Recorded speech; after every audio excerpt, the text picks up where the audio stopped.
Tata mi je 10 dana poslije tekme kao rekao, ne znam di ćeš ići, ali u Bayern nećeš. Znači, gledali su tu tekmu, mi dobili 4 komada, ja čuvam Vuškovića na prekidima, on zabio 3 gola iz prekida.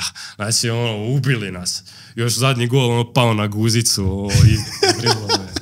Danas na klupi za rezerve je Ljubo Puljić. Nevjerojatan dečko, prvo kao osoba, a onda i kao igrač koji je odveo Hrvatsku na Euro, evo baš nedavno golom u 96. minuti, bilo je nevjerojatno, a prije godinu dana ga je iz Osijeka kupio Bayern. Pa ćete čuti o svemu tome u fenomenalnom podcastu. Uživajte. Je li stvarno dobio mene prvo palo po Lampardu ili...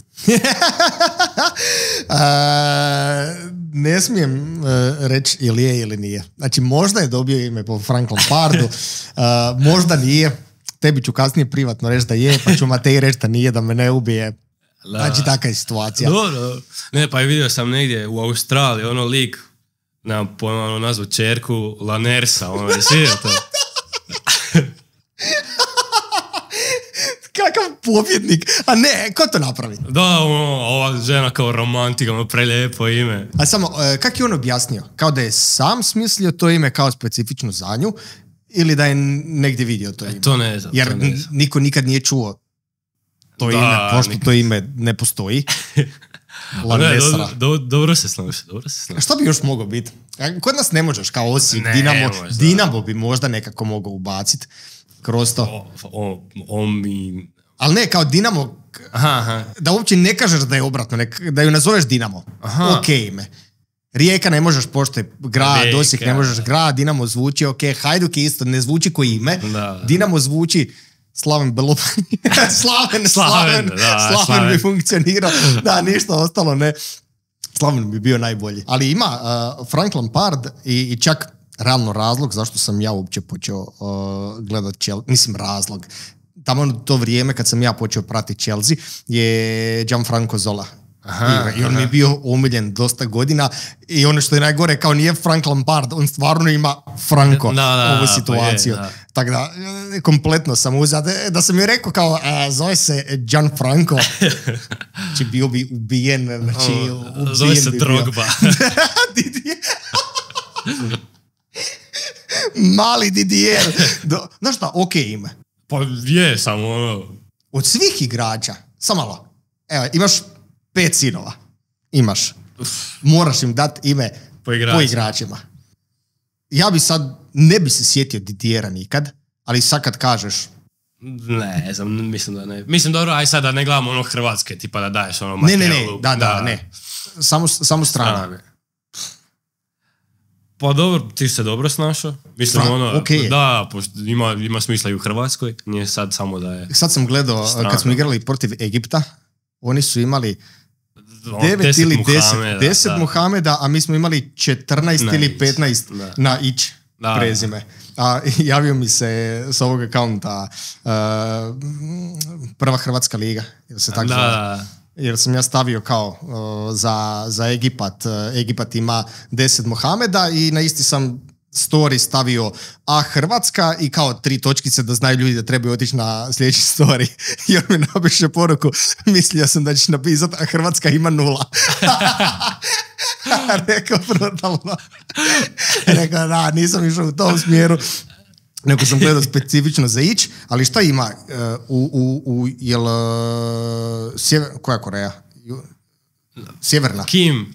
Da, Kim ih je bilo 500. Cijela zadnja linija bilo Kim. Cijela zadnja linija, čak, je li golman bio? Ne znam, moguće. Neko je bio Kim, ali da, 5 imena. Didier, apsolutno ide na prvo mjesto. Ne možda na prvo, ali upada mi u 5. Pa nije bilo i u Hrvatskoj ono što nazovu, ne znam, 2 bratića i to je bilo baš u vijestima, to je bila sprednja teška i prezivaju se isto. Jedan se zove Leo Messi i onda prezime, drugi se zove Cristiano Ronaldo i onda prezime. To je baš tumač. To mi je očajno. Da. Znači, to ne da mi je očajno, to mi je katastrofa. Ima ih hrpetina. Da mi se mali zove Cristiano Ronaldo.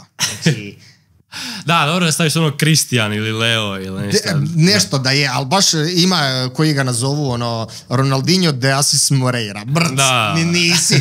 Zašto? Nemoj to raditi. Tetoviraj si ga na leđa ili negdje, nemoj dijete nazvat tako, nema nikakvog smisla. Ronaldinho. ne. Čekaj, Didier si ubo.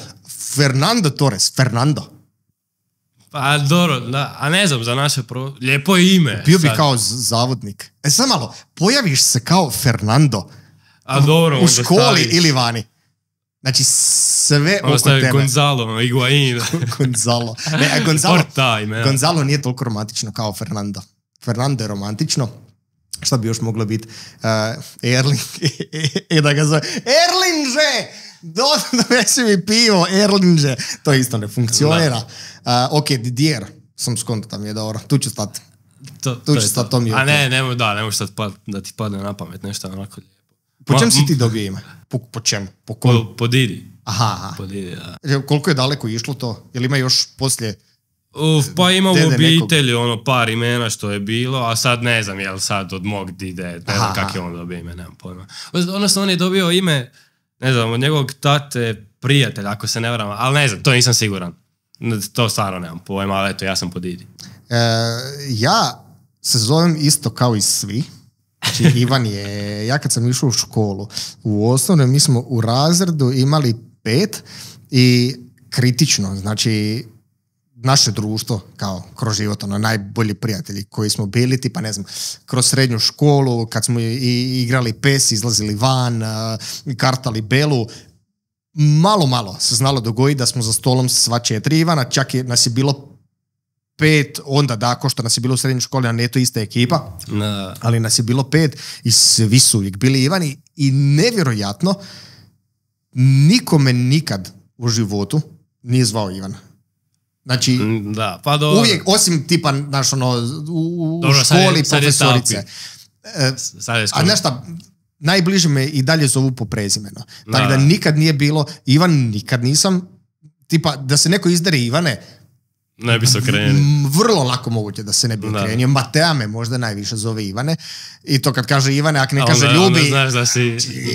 nešto se dogodilo, nešto sam napravio. Ali da, Ivan nikad nije bilo. Jer realno, svi su i onda je bilo, postalo je dosadno. Čak sam sad gledao, prije tjedan ili 2 je izašao članak da je Luka sad najpopularnije. Pa moguće, da. Ne, nisam vidio, ali vidio sam da je Ivan Horvat najčešća kombinacija. Da. Pa Ivan Horvat je uvijek bilo na, ne znam, banka se reklamira na jumbo plakatu i onda na kartici što stoji kao generičko ime, kao basic ime. Ivan Horvat. Stoji Ivan Horvat. I pazi, jel moj kum je Ivan Horvat? Da, isto imam.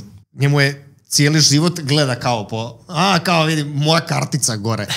Uvijek. Pazi, zoveš se najbasic od svih ikad koji postoje. To je nevjerojatno. Da. A kad ti je došlo ovo baš malajski tapir? Kako ti je to uče? Ali da, mislim, to svi misle da je zanimljiva priča. Zanimljiva je priča 0. Moja sestra, ja je rekao da idem na podcast, kaže kod kog ideš, ili onaj himalajski piton. Ne, uvijek bude, što sve bude? Kad ne znaju, malezijski tigar, nema životinje koju ne prenamjene, ali nikako na kraju ne dođe do malezijski tapira, milijardu puta mi se dogodilo. Kao jel to onaj, kao ako ne gledaju, ako ne postoje, i onda pokušaju reći, znači nema, te životinje je isto, za ovo nisi nikad čuo, a ove što oni još izvuku, ne znam odakle ga izvuku, kako ga izvuku uopće. Samo slično zvuči, to je to. A ovo je zapravo, a ne, kad sam zapravo počinio praviti kanal, kad sam ga počinio kao smišljati da vidim kako će to uopće izgledati sve, nije mi padalo na pamet ništa. Prvo sam prvih par dana razmišljao kao hoću li na engleskom, i onda sam skontao da neću, onda je još bilo kao, jer sam za engleski sam čak imao kao par nekih opcija i za ovo nisam imao ništa. I onda sam se random sjetio neke gluposti iz srednje škole, što je nikad nije ni bila toliko dobra fora. Ali mi je tu u tom trenutku palo na pamet i bilo mi je drugačije sad kao u glavi nego što sam išta smišljao. I onda je ostalo to i pitali su me par puta kao ili ti žao, zato što je toliko drugačije kao i specifično, ali baš iz tog razloga bi zapravo nije, jer jednom kad si čuo to, ne postoji puno sličnih stvari, ostaće ti ta situacija. Je, unikatno. S tim da jedino što se sad dogodilo kroz godine je da je više prešlo u tapirlo situaciju. Ali to je krenilo od one, to je bila Liga prvaka 2019. ili koja, kad je Real Igor protiv Liverpoola u Madridu na Wanda Metropolitanu, to je od Atletika stadion. I kad se napravio selfie sa Salahom. Ne. Izašao je članak na Indeks 24 sata ili nešto. Ne sjećam se di je izašao članak. Ne, sa Šapitom sam se fotkao, jer u avionu, Šapit je bio komentator na utakmici. I s njim sam se s njim sam bio u avionu i pričali smo putem, došli tamo i ufotkali smo se da li na pokretnim stepenicama kad smo došli na aerodrom ili na aerodromu dole. I ja sam to objavio i neko je to prenio članak, ako se dobro sjećam, u smislu s kim se ovo Šapit fotko, kao nije Pirlo, nego je nešto. I tu je izašlo, od onda je tu krenula neka senzacija kao tapirlo, pošto je Pirlo. Još je postala opcija, pošto je mene, išao sam sa PlayStationom i tamo je Pirlo radio neke stvari iza njih i snimao je tamo neke videe i bio je na Ligi prvaka.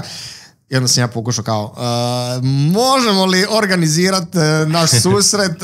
Odgovor je bio, ne može, kao nema šanse, ti čumoljavi bi se sad kao sa Pirlom družio, kao ne postoji ta opcija.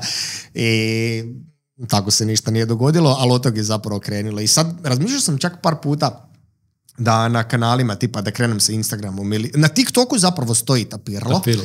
I da prebacim i na Instagramu. Mislim, nije to neka, kad neko sluša sad, nije to neka mudrost, ali znaš, ipak je, pošto ovo sad stoji 7 godina. Pa je, pa dobro oba nadimka onako. Tapirlo, onak. Sve ostalo isto. Znaš šta, gledao sam ovo sad, što se tiče eura, ovo što si zabio gol, što ste prošli, ali uopće ne želim prvo o tom pričati. Imam par pitanja koja me toliko zanimaju, jer nemaju veze s mozgom. Znači, nema veze s mozgom. Otišao sam na YouTube, prvo da pogledam još i highlights od ove utakmice, što je bilo 5-0 za prolazak, i onda sam gledao onu utakmicu protiv Nizozemske sa prošlog eura, kad ste igrali, što si zabio. Na euru ste zabili ti i Sergej. Jedine golove. Šta si ti? Ti si igraš si stopera tu tekmu. To je bila koja je bila minuta? 50-a, 60-a? Pa tako nešto, da nije ni prekasno. Šta si ti u tom trenutku radio? U mrtvom napadu? Nema cijela snimka, jel? To je samo sam ja napad. Znači ima od tipa, kad je s centra krenilo prema desno, znači, ja sam ponio, ja sam presjekao loptu. Oni su imali neku kontru, polu kontru, ja sam presjekao. Ali di si ju presjekao? Na naših, 20 metara, ne znam. A ti si se... Ok, tako ima smisla. Jer ništa drugo nema. Ja sam uzeo loptu i odmah sam je dao desnu, ja sam jebi ga, idem. I nije se prvo centrirala i nešto oni desno zagužvali, ja nemam snage da se vratim sad. Ostaću. Čekat ću neki prekid, nešto, svi su na klupi, da se vraćaju, šta koji ću kurac u 16 tercu. A ja ostoj, gledam, ide do linije, ajde, reko, idem ja u peterac. Jer izgledalo je u tom trenutku, prvo sam vidio kako sam isprebacivao kao do gola. Prvo što sam vidio je kao od ubačaja situacija. Od ubačaja nije imalo nikakvog smisla. Znaš, ima smisla da si ti ko stoper tamo, da je bio korner, pa da si ostao, da je bio prekid, pa da si ostao, da je bilo nešto. Ako pogledaš teren i na terenu je to izgledalo čudno, jer sve ukupno u 16 tercu ima tipa 4 čovjeka, svi su negdje drugdje i ti kao, može, igramo nogomet. Ja bio jedini od naših Pa nije ni napadača, nije bilo ni veznik, niko nije bio, ti si bio jak stao. Kako go smisla, nema, jer ono što kad smo pisali, da igraš isključivo lijevog stopera, to je to, ne mičeš se, znači nijedna druga pozicija. Ja razmišljam, A nemoguće da me laže. Znači, nemoguće da ga je sad stavio, ne znam, na nekog veznog pa da je odigrao dobro. Da, nije. Došao stoper, eto, uzeo loptu. Čovjek bi rekao da sam gol getara, to su mi... Tako izgledalo. Da, zabio sam 2 gola, ima 2 gola na YouTube-u. To su mi zadnjih godinu dana 1-2 gola što sam zabio. Od uvijek. Da. Ni na školskom nisi zabio. Majke. Kako je uopće to sad izgledalo? Pa sad je bilo baš... Ove kvalifikacije baš bilo, čim smo dobili grupu, Portugal, Njemačka i Irska, sad gledaš, Portugalci, Njemci, naravno da su dobre ekipe, a s Ircima smo igrali prije 2 godine, pobijeli smo ih 2-1, oni nas ubili. Znači, nas izvrtili, stvarno smo se mučili da dobijemo. I sad, znaš, praviš neke kalkulacije kako možeš proći da, išta napraviš. Potrefilo nam se stvari, ajme. Znači, prva tekma s Nijemcima, odigrali 3-3, mi imali 2 penala, oni imali 2 penala i oni su promašili penal u 90. za pobjedu. Znači, tu da smo... Jel bio obranjen ili promašen? Obranjen, da. Ko je branio? Antonio Rajić, on brani za Dinamo, eto. I eto, tu da smo prvo primili gol. To je doviđenje. Da, to je gotovo. Ili, eto, onda druga tekma, mi nismo znali di smo, znači Portugalci su nas izvrtili, znači stvarno ekipa jedna od boljih. Igrali smo protiv Engleza u prvim kvalifikacijama, to smo isto dobili po tamburi, dobili 5 komada, znači i eto, protiv Portugala da smo primili 1 gol više, isto doviđenja, nema nikakve nade. I eto, zadnju tekmu trebamo zabiti 4 gola i treba Njemačka pobijediti 1-0. Trebaju dobiti, bilo je 1 razlike, ali samo je koji je 1-0. Sve ostalo je trebalo biti onda više od 1 razlike. I ništa, oni vode 1-0, pa su vode 1-0, mi vodili 2-0 na poluvremenu. Da, bilo je do laganinije bilo u tim trenucima. I onda mi zabili 80. za 3-0, 85. za 4-0 i bunker. Oni vode 3-1. Vama dosta. Gotovo, mi prolazimo. I oni zabiju... Kom se deru rezultat? Treneri, svi mi imamo penal 85, a oni viču nama, ovdje vode 3-1 ko bježi nas, znaš, nema više ništa od igre. I eto, onda nama 92. bila minuta. Vi ste u 92. saznali... Ne, kad ste saznali da morate ići na 5? U 92. U 92. ste saznali da morate ići na 5? Njemci su zabili u 90. ali nama je već bila 92. Mi ispadamo zbog kartona. Imamo istu gol razliku, ispadamo zbog kartona. Imamo više kartona. Užas. Da. I ja prvo, svi se, naši Irci stisli stativa, ovaj brani. A ja prvo mislim, oni nas zajebaju, znaš, sam da se malo digramo iz našeg 16-terca. Imamo 2-3 minute, ajde, još jedan nam treba. Stvarno nam treba još jedan, cijelu tekmu igraš, sad nam treba još jedan gol. I to si dao 4, nije da ti treba drugi, treba ti 5. Treba ti 5, da. I sad, imali mi par dobrih situacija da zabijemo taj gol, ništa nije ušlo. I eto, zadnji taj korner, kaže surazno, ovo je kraj, znači, idući dodir je kraj. 5 minuta nadoknada je bila na semaforu, kad je korner bio ubačen je bilo 95-30 i sitno ili tako nešto. Tamo kad je korner bilo 3 sekunde prije isteka, prije kraja. I kaže, ovo je zadnje, ako se izbije lopta nema kontre, ako bude još jedan korner nema kornera, znači ništa. Znači, samo korner i prvi dodir. I ja još gledam u suca, ja okrećem glavu, lopta već leti. I pogodila me prvi put u godinu dana. I zabio gol. Znači, bio je kaos. Prvo, i komentator nije uopće skužio da je to za prolaz. Komentator mislio sam da smo potvrdili, mi trčimo kulizaciji, kraju, uvijamo se po terenu, padamo. Komentator samo potvrdili ste, da. I onda mi slavimo, a uopće ne prolaze svi najbolji drugi. Mi imamo 4 boda. I sad je već kako smo zabili 5 komada i svejedno nije bilo dosta. Da, dobro, mislim da je bilo, mislim, suđeno je bilo da prođemo, to je to. Ali nije te pogodila, znači nadskočio si ga i baš si ga ubo. Da, pa dobro, da, ovo mi je... Jel bio i trza i ozbiljan i baš si letio se. Da, ovo mi je, majke mi, odraz. Da. Inače, skočim, ne možeš papir provući. Ne možeš novine izvaditi. Da, ovo mi je, mislim, najvažnije sigurno gol koji sam zabio. Apsolutno, jer ovo izgledalo, znači bilo je čudo, vidio sam i u slačionici ste napravili da, i u bus. Čudo. I u bus. Bus ne postoji više. Ali je, dobro je sve. Ma dobro je, hvala Bogu, sve prošlo. Prvo ja na podu sve stalo, cijeli svijet stao, niko nigdje 2 sekunde, dok se ja ustanem spora, krenem trčat.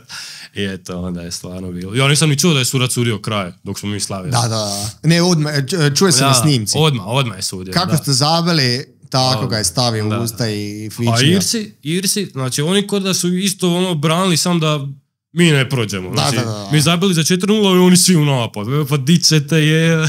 Ali dobro, onda se nama još više otvorilo, da. Pa možda zapravo da su i oni zatvorili. Da, ne bi bilo pa mi smo imali sreću što su oni žurili. Mi smo 94-30, znači imamo još 30 sekundi. Ovaj naš upalio s 20 metara, šta će ja nekom kraj. Da, maznačka.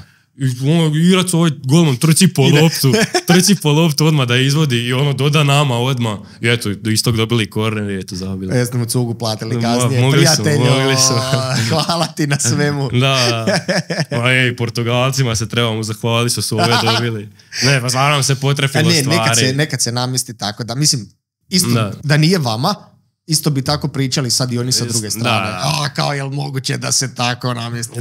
Bila stativa, bilo ovo, bilo ono. Da, stvarno. Uvijek se nekom namjesti. Da. Ne, ovo je stvarno bilo. Ovako nešto nisam još doživio u karijeri. Da, ovako baš bilo. Da u 92. saznaš koliko da trebaš zabiti. Da. Mislim, realno ne ide gore u tom smislu toga. Jer si se ubio. Znaš šta, dogodilo bi se realno nekima možda i da tu padnu. Pazi, 4-0. Si napravio, 92. je, ti sad saznaš, jednak sam ga pogledao i rekao, sviraj kraj, idem kući polakati. Ne mi uopće, ne mi spominjati to. Ne možeš vjerovati, došlo 4-0 i sad ovi zabio u 90. Još ovaj nas, kad je zabio za 4-0, skinio dres i onda bili žuti kartoni i ispadamo zbog žutih kartona. To je možda još najgore od svega. Što je uopće to bilo u igri što je bila ta situacija. Da. To mi je očajno. Pošto prvo se gledaju golovi, kao koliko ima, ako je gol razlika ista, ko ima više zabijenih. A smo mi imali isto gol razliku, imali smo isto i zabijenih i primljenih. I onda tek ide na kartone, stvarno bilo. A kad je došao Budimir? Pa sad, ovo mu je prvo okupljanje.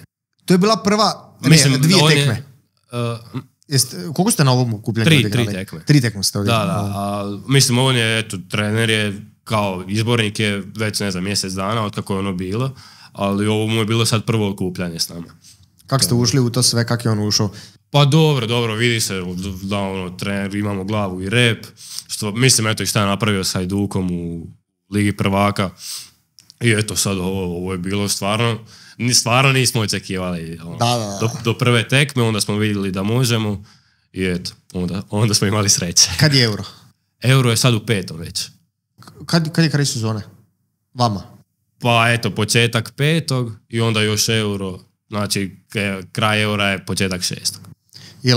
S kim ste u skupini? Ne znamo još, to za tjedan dana. A, tek se izvlači.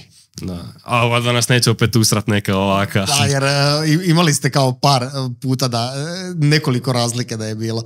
A ne može, zna se to dogoditi, pogotovo u još mlađim kategorijama, da neko jednostavno i posloženiji, na više razini, da je drugačije i bolje da to izgleda. Da, ma dobro, ali mislim da sad stvarno, ovu grupu smo prošli, mislim da stvarno kogoda dobijemo u grupi sigurno ćemo ići na prolaz. Sad koliko ćemo onda gurat, ne znam, vidit ćemo.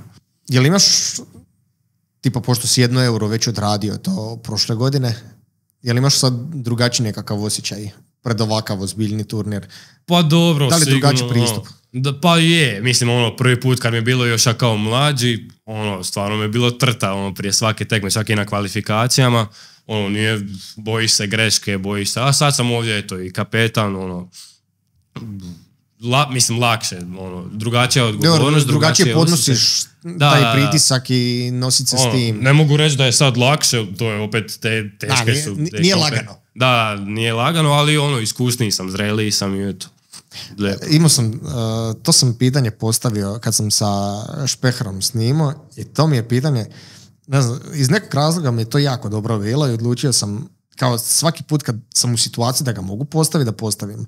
Šta za tebe znači biti kapetan? Pa dobro, sigurno odgovornost, čast i odgovornost, to su prve dvije stvari koje sam ja već čuo kad nekog pita tak. Stvarno je, imaš čast, biti kapetan, zahvalan si na tome, ali opet je i odgovornost da držiš ekipu na okupu, da držiš, da eto, što kažeš, da ti glava ne pada u 92. da Šta ti voliš raditi ko kapetan? Odnosno, šta radiš drugačije ili intenzivnije ili, ne znam, možda više komuniciraš, drugačije se postavljaš, drugačije dolaziš na treninge, odrađuješ utakmice. Da li postoji nešto što je samo, glupo reći, samo zbog trake? Da li te nešto čini ili je totalno druga strana, ili je to sve što radiš ti je zapravo donijelo? Da, pa je, čak i u Osijeku, kad se postaviš ko, ajmo reći, lider na terenu, ne treba ti traka. Da. Mislim, sad Messi je bio kapetan u Barceloni, ali nije on lider sad koji će te voditi na terenu. Tako. Imaš lidera nekog, možda nemaš, nemam pojma. Draže bi mi se bilo postaviti ko lider i da svi u ekipi znaju da sam ja, na primjer, lider, da me poštuju, slušaju i da nisam kapetan, nego da sam kapetan i da me niko ne sluša 2%. Nije da, i ne uvažava mišljenje. Da, ali sigurno kad nosiš traku, pogotovo za Hrvatsku, motivacija je next level. Je li i ti čuvaš svoj prvi dres? Ne, ja nisam ukro. Shots fired! Da. Nije, od Hrvatske imam, ali on je od Rome uzeo zavio protiv Laca i ukra dres. Ne možeš ukrat dres. Posudio ga je samo na dulje vrijeme. Da. Ne, od Hrvatske imam, da, prvi dres, to čuvam. A od Bayerna imam ono što su mi dali, ali nemam koji sam nosio. Da ukradem i obija. Sergej, propalico, šta radiš to? Pa ne znam kako može, stvarno, to niko ne skonta, ajde majicu, štucne. A to samo prijaviš kasnije, pokidali su mi, ima rupu, Moljacka je pojao. Bacio sam ga u koš. Bacio sam ga slučajno u koš. Imaš par opcija, što možeš reći. Da uvijek prođe. Neke stvari uvijek prolaze. Dobro.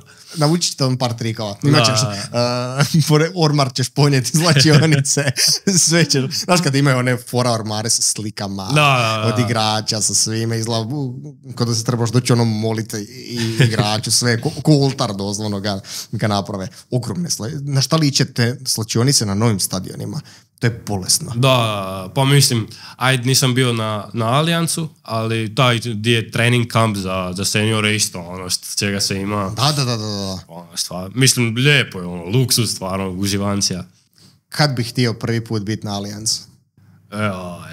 Ne znam, iskreno ne bi skoro. Sad mislim, pogotovo na mojoj poziciji, sad ja još smatram da nisam spreman, sad ne znam, ako ja za godinu dana se budem osjećao tako da ja mogu, onda daju što prije, ali mislim da nije još to taj level. Mislim, i uglavnom su stoperi u kasnijoj nekoj dobi. Da, mislim, sad najmlađi je Guardiola i opet igra beka kod Guardiole, znaš. Drugačije je, ali da ja osjetim da sam spreman, da, što prije, ali nisam, sada mi dođe Mbappe, Haaland, samo zabije, mičem se stvarno, ne bi se usudio. Možeš sam napraviti da leži i to je to. Kubars je sad najmlađi. Mislim, on je moj gledešti. Ali znaš šta, sad kad gledam, ako se makneš od stopera, tipa Lamal, kako izgleda.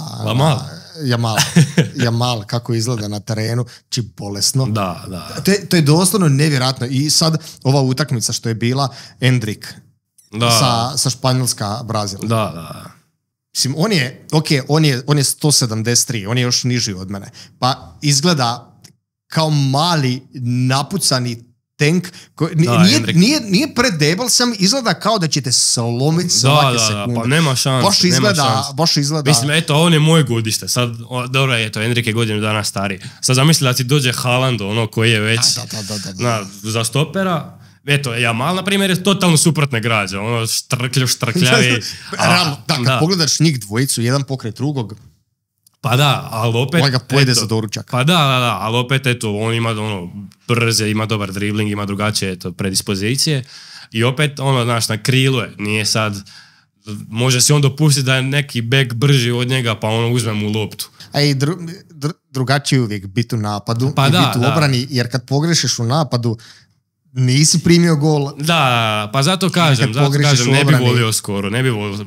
Seniorski nogomet, mislim, dobro sad da ja upišem ono minutu kad se vodi 5-0, daj mi, znaš, zašto ne? Protiv Arsenala na 5-1, ne sad, šalji poruke tamo, gledaj, na 5-1 ubaci me, please, stavi me ekipu. Da, ali seniorski, ono, da ozbiljno krećem, ne bi volio u velikom klubu započinjati, ono, prevelik je to pritisak ipak za... Dobro sad u ovoj situaciji. Da.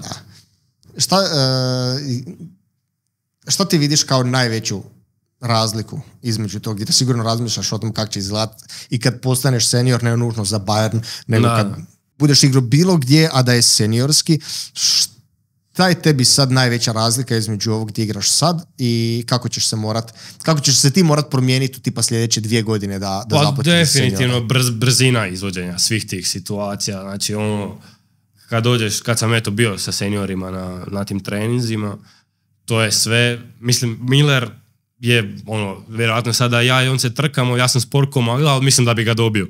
Znači, stvarno, ono... Možda i ja. Da, stvarno, ono, spor. Ali, ono, brzina donošenja odluka je kod njega... On je genijalac. Pa da, znači, ili Kane isto. Ono, sve što ja ne bi vidio da imam, ono, 7 dodira, Kane iz prve doda, znaš, a nije brz. Ne oslanja se na brzinu, nego na inteligenciju i tako. Ali da, eto, brzina izvođenja i ono, sve jednostavno perfektnije i svaki šut, svaki pas. Spomenuo sam baš prije tipa tjedan, 2, baš mi, pošto više gledam Premier ligu nego Bundesligu i realno koliko god se ja uvijek sprdam sa Tottenhamom i njih i sve moguće oko tog kluba, mogu reći da mi stvarno fali Kane. Pa je, za gledat ga. Jer on kako igra i to što si rekao, kakve odluke donosi, nije glupo za reći, pošto on kao primarno za golove, kakve on lopte djeluje, kakve paseve ima, kakve asistencije ima, pa da, koliko je duboko nekad znao igrat, pa šta je radio tipa iz sredine terena, on je nevjerojatan igrač. Da, stvarno, i ovako izvan terena baš je profesionalac, mogu reći najveći u slačionici sigurno. Ono, najviše se daje u to, ali na terenu, ono, to je stvarno uživancija kad vidiš njega, ono, da prima loptu, puca, stvarno ne može promašiti. Ono, jedan trening, ono, on ide pucat, ja sam sretan, ono, idem uklizeći u blok, ono, pogodi me po prsa, ja ono, idem slavit, slavit, ono, znaš, sreća me obuzela, odbila se njemu, ono, na vole, ono, zabio ne možeš ga prevariti. Da, stvarno, ono, sve što opuca, ne možeš ni blokirati, ni kako se gradi, i sve, stvarno, i i snaga, mislim, ja sam kao, veći, jači za svoju generaciju, ali ti dođeš tamo, ono, Musiala koji je ovakav, ovdje bi me udvelo 100%. A pogotovo, mislim, to je nešto jedu drugačije u Bayernu. Kad gledaš one slike njihove, Gorecka kao prije ljeta, poslije ljeta. Da. Tip je bio Tapić. Da. I kao vratio se, Hulk mu nije ravan doslovno. Stvarno. Tako da, očekujem. Nisu te još zvali na te večere, ali kad te pozovu, znači bit ćeš gromada od čovjeka. Da, stvarno jesu svi fizičke predispozicije. Davis, ta brzina. To je strašan tip. Da. Ali žao mi je recimo uvijek bilo za Millera, što nije ni blizu onoliko, ne znam da li je riječ popularan, da li je doslovno kao da je underrated među prosječnim pukom, samo zato što kao nema ništa, zapravo ima apsolutno sve, jer nije brz, nema najbolji pas, nema najbolji šut, nema najveću brzinu, nema najbolje ništa, ali u svemu na 95%. Pa dobro, sve ubija. On je tamo u klubu stvarno legenda, svi ga ali kad gledaš, nikad se on ne spominje za najbolji igrače svijeta. Nije marketinški igra, nije... Da, ali u svoje vrijeme on definitivno, kao na svom top levelu, bio on bez problema top 10 igrača. Definitivno, ja se slažem, ali eto, mislim, ja bi stvarno bi volio, možda čak nekad da imam takvu karijeru, da si legenda u jednom klubu, klubu ko što je Bayern, i da te nikad niko ne spominje, da te boli briga, a navijači ga obožavaju. To je stvarno, mislim, on Pa je, oni Neuer su najveći ljubimci, ono sigurno, mislim ljubimci, legende su, ne može ti ne biti ljubimac. Ali on je urnebesan je. Da. Tip je urnebesan. Ima one dead jokes koje je konstantno na intervjuima, na Instagramu, na glupostima. Znači njega slušati je... Znači, umreš od smijeha. Kako ti je bilo uopće kad su te prvi put pozvali na trening? Pa prvi put kad sam bilo, ne znam, prošle godine 10. mjesec, nema pojma, rećemo. I to sam bio onako trening kao poslije utakmice, pa sam bio kao samo sa ovim rezervama, mislim rezerve bili Gnabry, Miller, i to mi je bilo prvi put, to mi je baš bilo to je mogu se umiroviti, boli me briga, stvarno. Meni dosta, stvarno. I onda kako je sve išlo, bio sam par puta, iz tjedna u tjedan, bio sam možda na 7-8 treninga prije kraja polusezone prošle i onda sam ove polusezone krenio u pripreme s njima. I prvi tjedan odradio, bilo top, ali sad će vratit ću se nazad, drugi tjedan odradim s njima, treći, četvrti, išao s njima u Portugal na one mini pripreme, odradio mjesec i nešto dana. To je onda stvarno bilo ko da sam dio ekipe, sad ću ja biti u kadru protiv Leverkusena. Jesi došao onako pokunjen ili onako miran ili kakav si došao tamo? Pa ne, prvi put kad je bilo, znaš, pokušaš ti ostati miran, ali sad Neuer mi daje ruku, znaš, još priča hrvatski, ja mu rekao da sam Hrvat, on meni priča hrvatski. Šta je, znao isključio psovke. Da, a nije, znaš, šta ima, kako se. Aha, stvarno? Da, tako da, što sam najbolji golman svih vremena i sad ja kao pričam s tim na hrvatski, to prvih par puta je bilo stvarno, nisi pri sebi, ali eto onda kako ide iz dana u dan, navikneš se i izvan terena ti je uvijek trta, ali kad si u treningu onako malo i zaboraviš i tako da mislim zaboraviš, nije da ću ja sad srati u Pamekanu što mi nije zatvorio leđa, ali opustiš se malo. Jel drugačije gledat njih na treningu s terena, tipa u smislu za tebe učit? Pa je, definitivno, pa eto to tipa Kane ili ne znam, taki ko ima disciplinu, imaš baš talent. Na primjer Sane, nije da ne radi ništa, ali stvarno se nije trening igrač, nije da mu se ne da na treningu, ali ne trudi, ne daje svoj maksimum. Da. Ili Musialu vjerojatno svi znaju, i ne prolazi na treningu, onak naučiš tipa i to za brzinu, igraš ševu sa Kaneom, Millerom, ne možeš izaći. Ubiju te unutra. I onda naučiš igrati jednostavnije, ne znam, snalaziš se kako možeš.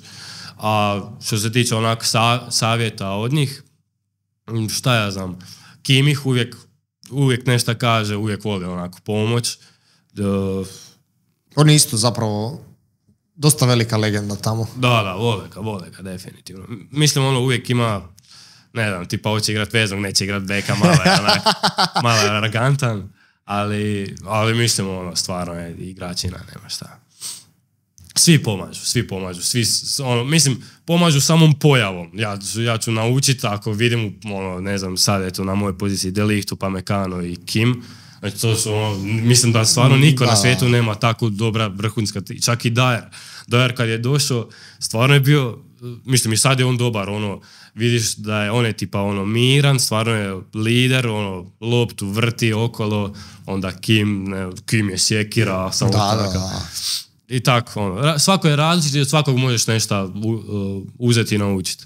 Kad su počele prve priče za tvoj transfer, kad je bilo od Bayerna, šta je bilo, Barcelona, Juventus i sve drugo, neki talijanski novinari su napisali da si kao Nemanja Vidić, ali sa više tehnike. Totalna suprotnost. To je bio komentar. Mislim, ja bi volio da se ja više ko Vidić, ali nisam toliko. S kim bi se usporedio?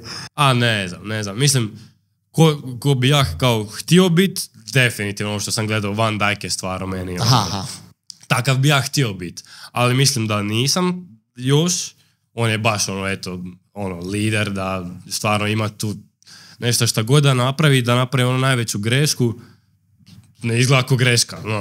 Uvijek nešto napravi, da izgleda toliko miran, elegantan, da stvarno ne vidiš grešku na njemu. Ali mislim da nisam, ne znam majke mi s kim bi se usporedio. Volio bi ja biti ko Ramos i ali nisam.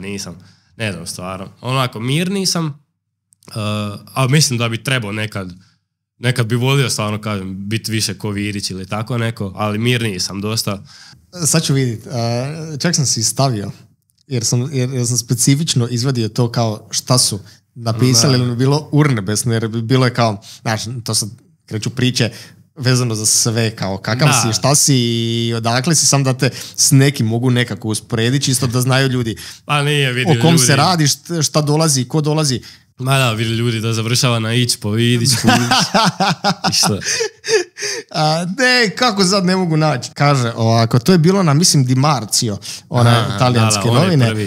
Zreo, racionalan, igra jednostavno, fizički je jak, kao Nemanja Vidić, ali sa boljom tehnikom. Ali sad, evo, kad su spomenuli ovo, zreo, racionalan, igra jednostavno, fizički jak. Šta je to točno? Po tebi? Nemam pojma. Mislim, ovisi opet di me staviš sad, da me staviš, da me gledaš tamo na treningu sa seniorima, ništa nije to. Ne, općenito, za svoju igru kroz sezonu sa klubom. Pa ne znam, mislim sad ja kažem da sam ja zrel, mislim da jesam, ali definitivno da mogu još više biti, mogu. Racionalno, iskreno, pojma nemam šta znači. Sad, ako ti kažem da je točno, netočno, stvarno nemam pojma. Igram jednostavno. A šta ja znam, imao sam ja sranje, krenio sam ja driblat par puta. Te tekme nisu gledali. Da, ne, ponekad mi stvarno da idem kao, čekam nekog na lažnjak 20 minuta i pročitam. Ali dobro, pa jesam, jednostavan sam, ali imao sam grešaka, ajme za gole, pogotovo kao mlađi. Pa mislim, jedinu utakmicu što smo izgubili prošle sezone, u sezoni baš, izgubili drugo, treće kolo od Rudeša, ja išao driblat, izgubio loptu, primili gol. Onda si postao jednostavan. Onda sam postao jednostavan igrač, da. Kad si skontao da pretjerivanje ne donosi puno meda. Da. Pa eto, šta još? Pa mislim, isto ovisi kako, ko napije, negdje pisalo da sam brz, utrkivat ćemo sjajiti sad vana. Ja sa autom na 15 km na sat. Dobro. Jesu ti kad mjerili brzinu? Pa jesu. Kao maksimalno? Pa je, to ne znam, imao sam 32. To je, pa to je, ne zvuči to loše, ali to kad uvatiš max sprint, ali okrećem se ko podmornica. Da, treba doći do 32. Ti 32 uhvatiš na 170 metru kad već nije teren. U nogometu trebaš biti brzo na 50 metara, reakcija, tu sam katastrofa stvarno. To mi je možda i, mislim dobro sad krenem na brat mane. nemoj, o dobrim stvarima ćemo. Da. Tako da, eto, ne znam, šta još piše? Ne, to je to. Od ovih fizički jak bilo i to je to. Ali mislim, za 194 koliko si, pa ne možeš ti biti najokretniji na svijetu, mislim, svakako. Pa dobro. Jer drugačije se postavljaju ljudi koji su 185.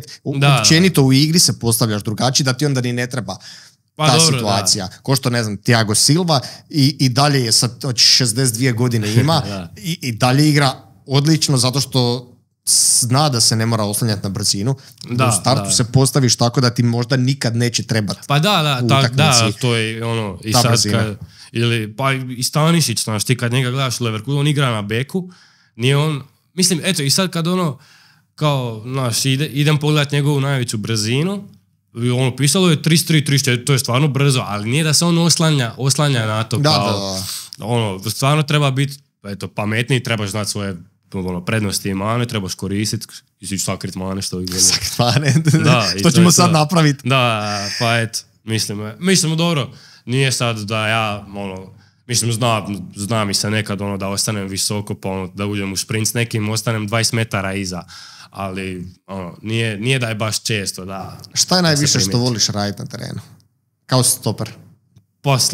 s loptom u nogama. Ono, bilo šta, ono, voditi igru, eto da, općenito voditi igru, onak, nije to baš, mislim, dobro volim ja, ono, uklizeći sada spasiš gol 95. To sam tamo htio reći, ako pogledaš tvoje trenutne highlights-e, nema ih toliko, i zato što još uvijek, znaš, te utakmice nisu toliko na TV-u, pa se još ne režu, ali kad gledaš ove highlights-e koji trenutno jesu, znači, malo ti sa 2 noge na loptu, skineš ju svaki put, ali mislim... se dogodi, to sam zapamtio, te 2 stvari, kao klizeći startovi, za uzimanje lopte i duge lopte. Da. To je ono što sam primijetio. Sad da kažem, ne znam je li točno jer te nisam toliko pa dobro, eto, isto ovisi o načinu igre. Na primjer, sad u Bayernu nema toliko dugih lopti. Stvarno, sad su mi dubinske podvaljivanje i tako to.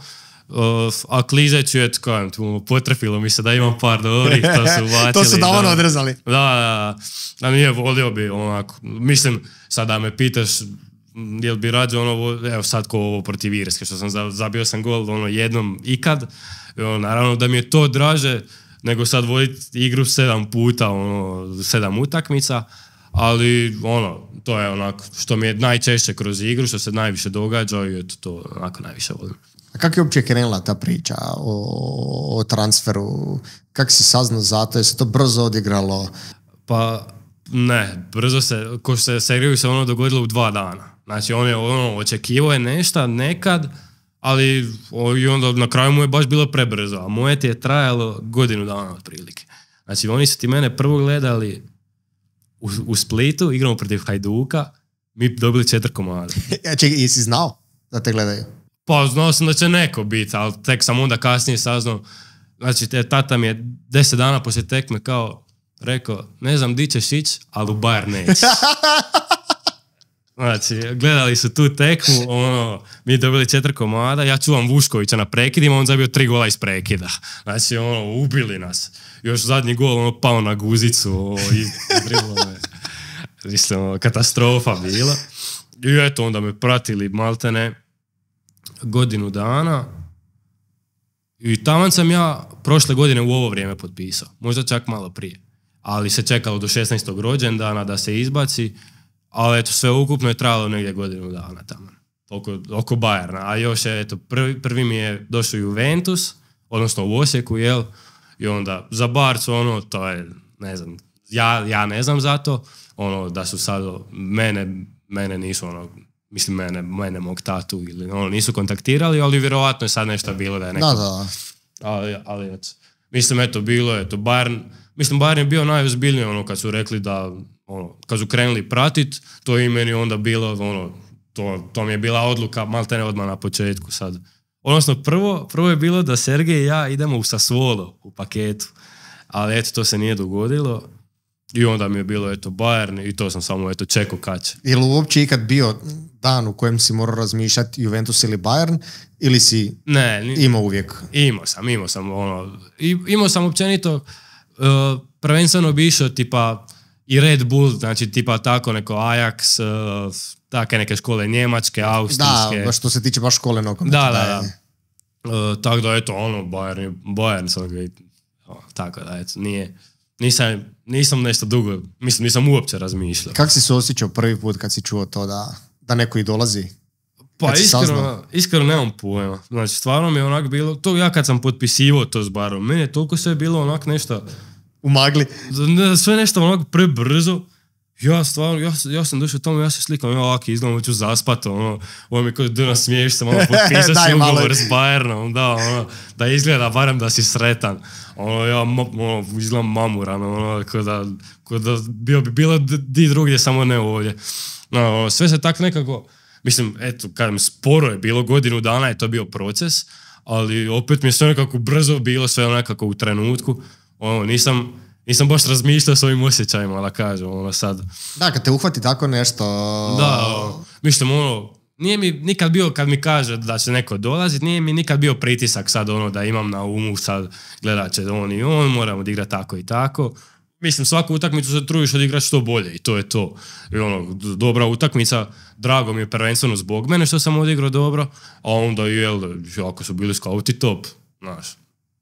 Tako da nije neka velika vijest ako te neko gleda, bar je to za mene, ako te neko gleda ili ne gleda, isto je. Kako si se snašao sam daleko od kuće? Jesi razmišljao o tom kako će biti? Pa, ili si jedva čekao odlazak? Ne, prvo sam, pošto sam ja iz Vinkovaca, jel? Znači, ja sam jedva čekao, ja sam u Osijeku od 10. godine do 15. bio, odnosno 16. Ali sa 14, ja sam htio, pošto sam znao da su ovi dečki, znaš, neki već u Osijek kao preselili se, ja sam samo čekao da odem Osijek. Samo da odeš. Da, i onda sam ja već sa 14 ošao i od kuće. Tako da, eto, bio sam u Osijeku tu 2 godine, tako da, nije mi neki problem, pogotovo kad znaš šta želiš, mislim, seliš se zbog nije da se ja sad selim od obitelje, moram trbuhom za kruhom, pa sada kažeš da mi je teško. Ošao sam tamo sa smiješkom i nije da sam imao dana kad sam pao u depru, da žalim što sam ošao, da mi je žao što nisam sad kući. Mislim, žao mi je što nisam kući, ali kad znaš zašto, da, onda stvarno nije problem, tako da Kako izgleda sad tvoj prosječan dan tamo? Pa dobro, mislim organiziram je cijeli dan, tako da to mi je onako dobro. Šta ja znam, budim se tipa, sad ću reći, u 4:30. Da, najsavršeniji dan što sam ikad imao, pa nek misle svi da mi je tako svaki dan. Svaki takav. Da, pa nije, budim se oko 7 uvijek, razgibam se ujutro, ništa posebno. Jesi li ti jedan od onih tipova koji snuza 9 puta alarm ili prvi alarm dođe, budiš se? Ne, prvi alarm se definitivno probudim uvijek, ali sad ću ja još malo biti u krevetu i zažmirit na drugi alarm. Ili ću se, isto ovisi koliko sam motiviran od danu. Mislim, eto sad, savršen dan bi mi bio da sam odmah na prvom odradit ćemo prosječan dan i savršen dan, da vidimo koje su razlike. Da, odmah iskačem iz kreveta, hladan tuš. Nije, stvarno se trudim, što bolje mogu da živim, 24/7 ako mogu. Hladan tuš, izrolaš se, razgibaš, odem na doručak, onda odradim nešto škole. Ne, čekaj, staćemo kod doručka. Dobro. Doručak mi uvijek bio najbolji dio dana. Šta je za doručak? Ništa, Boli te briga, mrzim te. Mrzim ljude koje ne vole dobro doručak. Pa ubiješ se za doručak, ne možeš živiti 3 dana. Pa volim, ali jaja su dobar doručak. Uvijek jaja. Pa malte ne. Koje su opcije još? Pa nema. Mislim, možeš šest sandvičom baciš šunke. A mislim, zato si ti igrača, ja sam debela svinja. Sad sam bio u Opatiji. Ovo što sam išao sa Toninom na ovu reviju za fudbalerku. I, znači, ja mogu biti na doručku tipa 3 sata. Čak sam jednom i bio.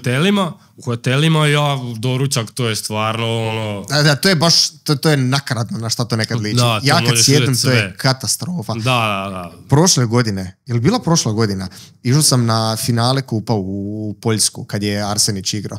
I ja u hotelu, idem ujutro na doručak jer cijeli dan nešto radim, odnosno navečer je tekma i imam prostora za zajebavat se.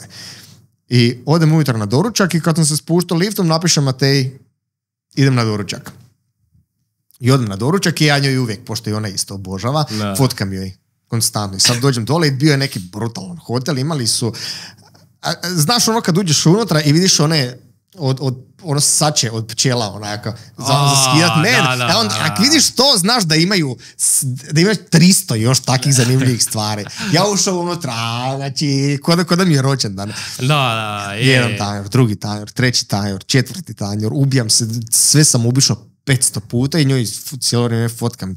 Jedem i sad tamo sam u tom trenutku, ja konstantno nešto i slušam i ja sam tip koji sluša na albume. Ne upalim na random tipa playlist ili nešto, nego uvijek imam album po album. I onda sam slušao Johnny Casha i idemo slušam na doručku, jedan album krene, drugi album krene, ja konstantno nešto slušam i ne radaš, sjediš, jedeš, glazba ide i ne razmišljaš. I prošlo je, lagat ću ti sad, ali je bilo sat 45, tak nešto. Ja sad nakon tog svega pošaljem Mateji još jednu sliku i ona meni nešto u smislu kao ovo mi je tek sad stiglo. Rekao, pa da, tek sad poslao. Kao, ti si još na doručku. I ja kao, pa da, kao, šta ne valja. Kaže, aj pogledaj kad si mi poslao prvu. Ja pogledam kad si poslao prvo, znači prva fotka prije skoro 2 sata. Ja 2 sata sjedim i jedem kod divljak neki. Pa je, u hotelima stvarno. Katastrofa. Mislim, kad sam sam na odmoru nekom, onda bi ja 2 sata na doručku, ali kad smo ovak s repkom ili nešto, onda mi neugodno. Više puta. Onda samo isto jaja staviš na tanjur i jebi ga. Ideš dalje. Da, proteine neke jedeš kao. Ali dobro. Ali dobro, mislim da doručak, ili kad sam kući, isto se ubijemo doručka. To je, dobro, nakon doručka? Šta? Pa je to škola i njemački. Tipa, ne znam, sve ukupno nekad 2-3 sata. Onda... Je li jezik samo ili... Oboje. Sve. Mislim, eto, jezika, nekad imam 2 sata dnevno, nekad imam sat dnevno. Jesi ti prije ovog znao nešto njemačkog? Jesi učio u školi? Ba, imao sam u školi, ali učio ein, zwei Polizei. Tako da, to je kritično. Nisam baš znao, ali sam ga imao u školi. Tipa, da se predstavim ili nešto. Mislim, nije mi ni sad njemački savršen, ali ide. Tako da, onda imam ili individualni kao s nekim trenerom ili sam jednostavno izađem ili radim snagu dolje u teretani ili izađem na teren, pucam u loptu od zid, to mi je iskreno, donesem si zvučnik, izađem van, to mi je najdraže iskreno. Ništa onda na ručak, poslije ručka nekad imam tipa masaže kod fizija ili tako nešto. Ili legnem u krevet, zaspem i onda imamo trening najčešće tako oko 4-5. Isto prvo teretana, trening, onda poslije treninga večera, onda poslije večera imamo slobodno, onda budem na telefon, nikad nisam to rekao, na mobitelu, gledam neki film, nešto ili budem, igramo stolni tenis ili nešto, onda prije spavanja se isto igram i to je to. U savršenom danu spavanje 10 po 11. Tamo sam uvijek htio reći, je li ovo bio savršen na kraju ili prosječan?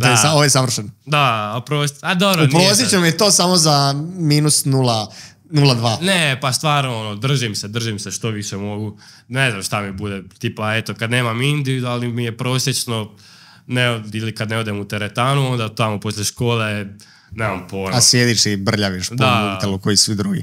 Pa da, ali stvarno rijetko, stvarno se trudim što više i tako da. Ide mi. Nije da mi je problem, stvarno je to, uživam u procesu. Tako. Je li imaš na danu utakmice neke rutine koje radiš? Ništa, apsolutno ništa. Znači, sve isto? Sve isto koji svaki dan. Znači, to sam baš razmišljao, šta sad, cijeli život, cijeli život mi je nogomet, od kako znam za sebe, i sad kao na dan utakmice, trebam nešto drugčije da bi ja igrao bolje. Stvarno mi nije. Šta si napravio do sad, napravio si. Meni je to fascinantno. Tipa kad gledam tenisače i idu na servis. On cijelu karijeru radi, izvadiš šuka, gaće, pa... tu se namjesti, zaveže pertlu, namjesti kapu, počečka se po desnom uhu, i to, nije jednom, jer drugačije u nogometu. Neko to možda i napravi, ali je to jednom prije utakmice. On napravi istu stvar prije servisa svaki put 20 godina karijere. Brutalno, vrate. To je toliko puno potrošene energije za jednu stvar koju realno nisi mora napraviti, ja čak i razumijem, kao neko to radi, to je neka rutina da se osjećaš sigurnije pa ćeš napraviti tu neku radnju koju si radio 100 puta, ali brc, ne osjećam. Pa mislim, imam ja rutinu tipa da se razgibam ili nešto, ali to mi je rutina svaki dan, nije na dan utakmice. I to nije specifično da si... Da, na dan utakmice stvarno nemam ništa posebno što radim, apsolutno nijedan pokret, nijednu radnju nemam. Da ju moraš. Da ju moraš napraviti. A s kim sad treniraš? Sa svojima ili sa starima? Pa sa juniorima. Sa juniorima sam, to je stariji, to je kao 2005. Tu sam redovno treniram. Gledao sam sad na... Taman kad smo mi dogovarali podcast i sa strane mi je s tobom sam pričao na mobitel i nešto sam na kompu radio i izašlo mi nešto za Football Managera. Sad ne znam, ti vjerojatno nisi igrao jer je prije bio daleko popularni, ali ne znam da li znaš, Football Manager ima njihov scouting je nevjerojatan. Da. I oni baš imaju svake godine i kao Wonder Kids za svaku kao generaciju koji su to najbolji igrači i stvarno imaju tipa za mlade igrače nenormalno često predvide ko će biti dobar, ko je sad trenutno dobar, ko će napraviti veliki transfer. Može stvarno prema ono doslovnoj igrici skontat ko će za koju godinu biti kakav igrač. I tamo kad sam odlično pogledat koje si točno godište, jer si 2007. Rekao je baš da odem na 2007. da vidim koji su onda bili igrači. I tipa od 50 koliko ih je bilo na listi, znači ono nenormalno ih je napravilo, tipa Messi je u tom trenutku bio Wonder Kid, jer tamo mu je kretala ta njegova karijera. Bilo je tu strašnih igrača koji su tek dolazili, ne znam, Modrić te godine je bio. Bilo je stvarno hrpetinu tog što su kao pogodili, ne možeš reći pogodili jer su znali, ali i svake godine vidiš to i nisam siguran, otišao sam na ovu godinu, na jednoj stranici sam te našao tamo, na drugoj nisam, tako da nisam sad siguran da li za ovu sezonu, ali moram provjeriti, ali trebao sam to spremiti, vidi, ja to moram sad naći. Našao sam tvoju na Football Manageru, tvoju kao, nije kartica, ne znam kako to izgleda, jer nije kao FIFA, kao da je kartica, tvoje statistike, tvoje ocjene. Znači, umro sam od smijeha. Jer tipa u Football Manageru je od 0 do 20, nije ko što je u FIFA od 2, 3 do 99. Evo ti, stavit ću tamo na ekran, ali ovo je tvoje, znači još uvijek je, znači ono na random jednoznamenkaste su do neba, ali mislim to je tako kad Agression, u toj generaciji. Tu bi si ja stavio jedan, to mi najbolje. Fucking Gric, to sam isto rekao novine, ne možeš ali sa 194 kad si, ne moraš puno skočiti da bi bio visok, da bi otišao visoko. Acceleration, dobro je ovo, dvoznamenkasto je. Dvoznamenkasto je na acceleration. Free kick mi je najgore, 2. A dobro, to je realno. Jesi kad pucao slobodnjak? Jesam ono ko klinio, zabio sam ono punom nabiješ. Imaš to u sebi? Da, pa kad punom nabiješ ono u golmana, jednom malom sam slomio ruku bio. Ali, da. A onda kad smo prešli na veliko, onda nabijem puno mire preko zaštitne. Ja. I onda više nisam izvodio. To je bio kraj tvoje karijere. Ono, kad smo igrali na malo, bude slobodnjak na 7 metara, pa razvališ puno. Da, nema jače. Još kad si klinio, pa nekad si znao maknuti da špicinom i umagneš, Isuse, pa to nema gore. Još one tvrde, kad si klinac, igraš u nogomet, kad si na školskom, bilo gdje, svaki put je drugačija lopta. Nekad je nenormalno tvrda, nekad igraš sa balonom, nekad je ono doslovno gumena situacija i svaki put je drugačiji. Prvih 10 minuta doslovno ne znaš šta se događa, jer ne znaš koliko će odletiti ako je napucaš, što će završiti na školi ili nećeš dobaciti do gola. To je nevjerojatno. Pa je, ali dobro. To je pošteno. Dva bi si ja stavio na tome. Čekaj, kakav si ti na penale? Na penale... Isto koji Sergej. Isto kritično. Jesi pucao? Pa jesam. Prije sam puno češće. Mislim eto, tipa, sad zadnji penal što sam pucao, nisam ko on je završio na 2 promašena penala, ja sam završio na zabijenu. I to je najbolje. Da. Te kažeš što je to, može, svirajte kraj, doviđenja. Da, ali promašio sam ih dosta isto. Ali pucao sam čak dosta. Pogotovo ko klinio, eto kako sam imao i slobodnjake. I onda... Ali na velikom sam dosta pucao i zabio sam, nije da nisam, ali eto, zadnja 2 što sam, pucao sam u stvari 3, isto 2 promaši. Da, i ja sam ipak sam isto.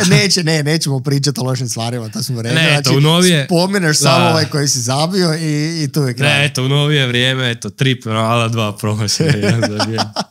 Tako da, nije ni to za pohvalu. Ali završio. Sa zabijenim. I doviđenja, dosta, to je to. U Bayernu sad, u toj generaciji s kojom treniraš, koji su neki igrači za koje misliš da će biti čudo? Ko što je Sergej za tebe rekao kad sam... Pa definitivno već ima jedan što bude sa seniorima, Adam Aznu, on je španjolac Maroka. Sad je bio sa Marokom, sa prvim timom kao za olimpijske igre.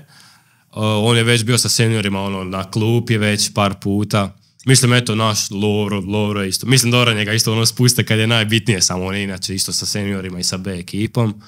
Ima još, eto, jedan Španjolac, dobar, Javier Fernandez.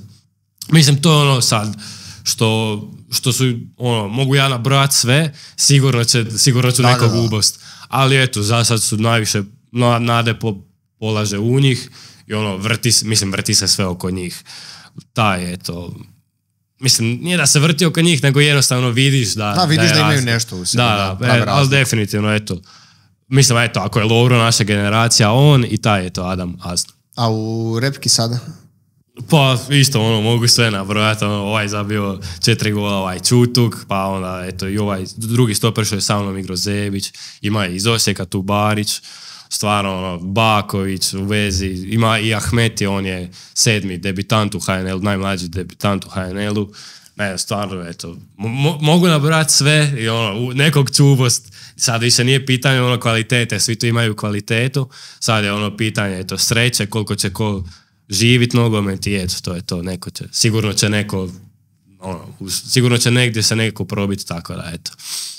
Kakva je sad situacija što se tebe tiče i praćenja svega što je u Hrvatskoj kad si tamo, jesi prije gledao HNL uopće?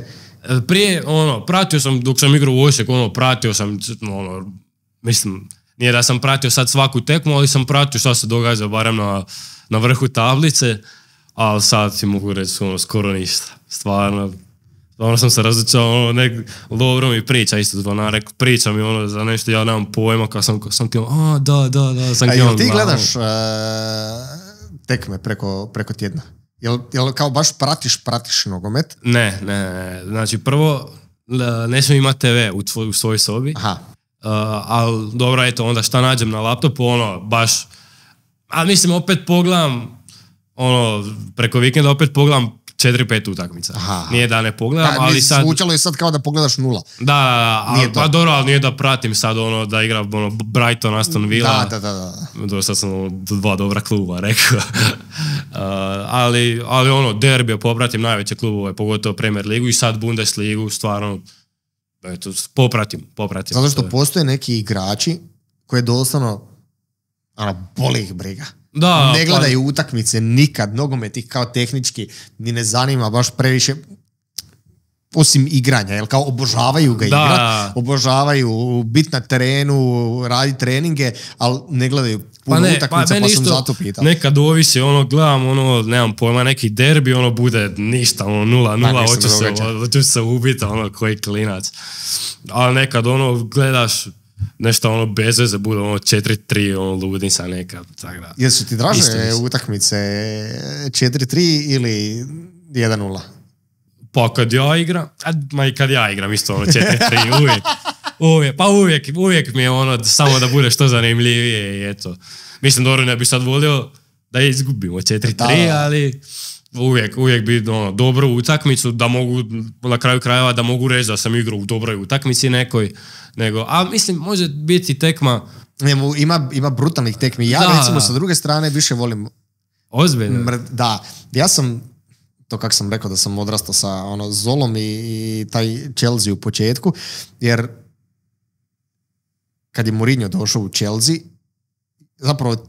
cijelu karijeru Mourinha ja pratim od kad je on zapravo krenio, kak je krenio sa Portom i svemu, jer ja sam taman počeo onako ozbiljnije pratiti nogomet, sve me to počelo zanimati, sve sam počeo sa ogromnim očima pratiti, još onda nije to bilo toliko da si mogao sve utakmice gledat, jer prije si morao nešto ubost na TV-u, nije bilo toliko streamova, nije bilo toliko prijenosa na televiziji, onda šta si uhvatio i Mourinho sam oduvijek volio, a on je uvijek igrao 1-0, tako je, on je uvijek bio taj mrtvi tip koji može ugasiti utakmicu da ružno bude i zavidit i meni se to oduvijek sviđalo. Ja sam to obožavao i uvijek kad to kažem s druge strane kao kako možeš više. Ne, pa razumijem. Meni to te utakmice češće znaju biti katastrofa.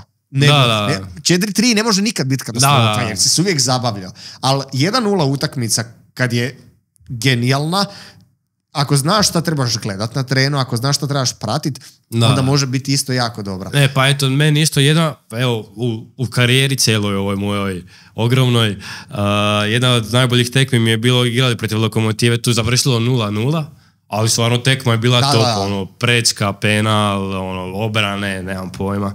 Tako da, ono, ovisi sve, mislim, trebaš gledati tekmu da znaš, ali 4-3 nikad ne može razočarati. To isto, kao gledat tekmu je postalo, ne znam da li su se ljudi promijenili, da li ljudi isto prije nisu toliko obraćali pažnju, ali sad jako puno ekipe gleda tekmu, je sad ovdje televizor. I eventualno kad se komentator nešto izdare, malo pogledaš i onda normalno da će ti ovih 0-0 ili 1-0 biti mrtva utakmica i ništa, a možda je utakmica bila bolesna. Možda je taktički bila savršeno odrađena, možda su bili nevjerojatni pasevi, možda je bila akcija prekrasna. Sad nedavno Liverpool-Chelsea što su igrali u njihove, to je bila priča, oni su koliko 2 ili 3 puta za redom odigrali, bilo je bez golova i to u finalima i svega. Bilo je vrhunskih tekmi. A svaki put tak pogledaš ono kasnije na rezultatima, ono šta je ovaka. Moguće da je ponovo bila ovaka. Naravno da si gledao tekmu, zabavio bi se. Zabavio bi se sigurno. Tako da meni je uvijek bilo to kao daj mi ovu mrtvu, daj mi nije, meni su najbolje tekme. Mislim sada, eto, opet kad sada izabereš najbolje tekme što si gledao, šta bi uzeo? Mislim, a opet, evo sad gledaj, bit će ti odgovor opet nešto 4-3-3-3, neki preokret. Prvo što mi je palo na pamet, jer sad kad sam pripremao neki video, mi je ostalo ova remontada, ono kad je Barca dobila PSG-a, s tim da to sam mrzio u tom trenutku, jer nisam htio da Barca prođe. I znači, točno se sjećam, ali sjećam se u milimetar šta sam radio tog trenutka. Trebali smo ići van. I ja sam doslovno bio tih zadnjih 10 minuta, to je sad već bilo kasno, onda su, mislim, utakmice počinjale u 8:45 i znači to je već bilo skoro poslije 10, pola 11. Ja sam zadnjih 10 minuta kako smo trebali ići van, bio ono obučen, spremljen i čekao sam upaljen televizor, ja ne možeš više ni sjediti jer utakmica je nevjerojatna i sad sam čekao šta će se dogoditi. Ja doslovno na izlazu i te zadnje doslovno sekunde, ja već, znači nisi ni kod televizora, nek sam već bio kod vrata i ovak, doslovno odavdje ga gledam kao sad idem, to je to, gotovo je, nema šanse. I oni ga zabiju. I naravno, ko za kurac, idem van sa kumom koji obožava Barcelonu. Da li da ne izađem uopće, da li da se zaključam u sobu i plačem, da li da mi svijet se sad raspadne, to mi je katastrofa. Pa da, eto viš, opet nije 1-0 završilo. I druga utakmica koja mi je, a mislim to su sad tekme koje su mi najviše onako u sjećanju ostane sad. Pitanje da li su mi to najbolje tekme, ali definitivno u sjećanju se mi Chelsea Bayern, kad je Chelsea osvojio Ligu prvaka. Kad je Didier. Da, i kad je on zabio i kad je Olić je promašio penal, to mi je bilo, onda su prenosili Sinestar je imao foru da se u Kinu prenosila finala Lige prvaka. I to je bilo ili te godine samo ili još možda godine oko toga, ali to je meni fenomenalno. Zvuči dobro. Jer onak cijelo kino se okupilo, svi navijaju i na ogromnom ekranu, gledaš doslovno ogromnom. Ja sam bio jedan od rijetkih tamo koji je navijao za Chelsea i pogotovo što Olić je promašio, ja skočio, počeo slaviti derace, svi me počeli gađati kokicama, ja divljam, brate, jer sam presretan, oni kao, ajmo ne. To mi je bila brutalna tekma. Chelsea United, finale, kad su izgubili, kad je Terry se poskliznio, kad je izvodio penal, padala je kiša, mrtvo je padala u Osijeku, bili smo u Excaliburu, se zove kafić, izašli smo van, znači pokisao sam prvo što sam pokisao ovako, onda sam pokisao jer sam pokisao zapravo, znači bilo mi je dozno, išao sam kuć, mislio sam da ću se raspast.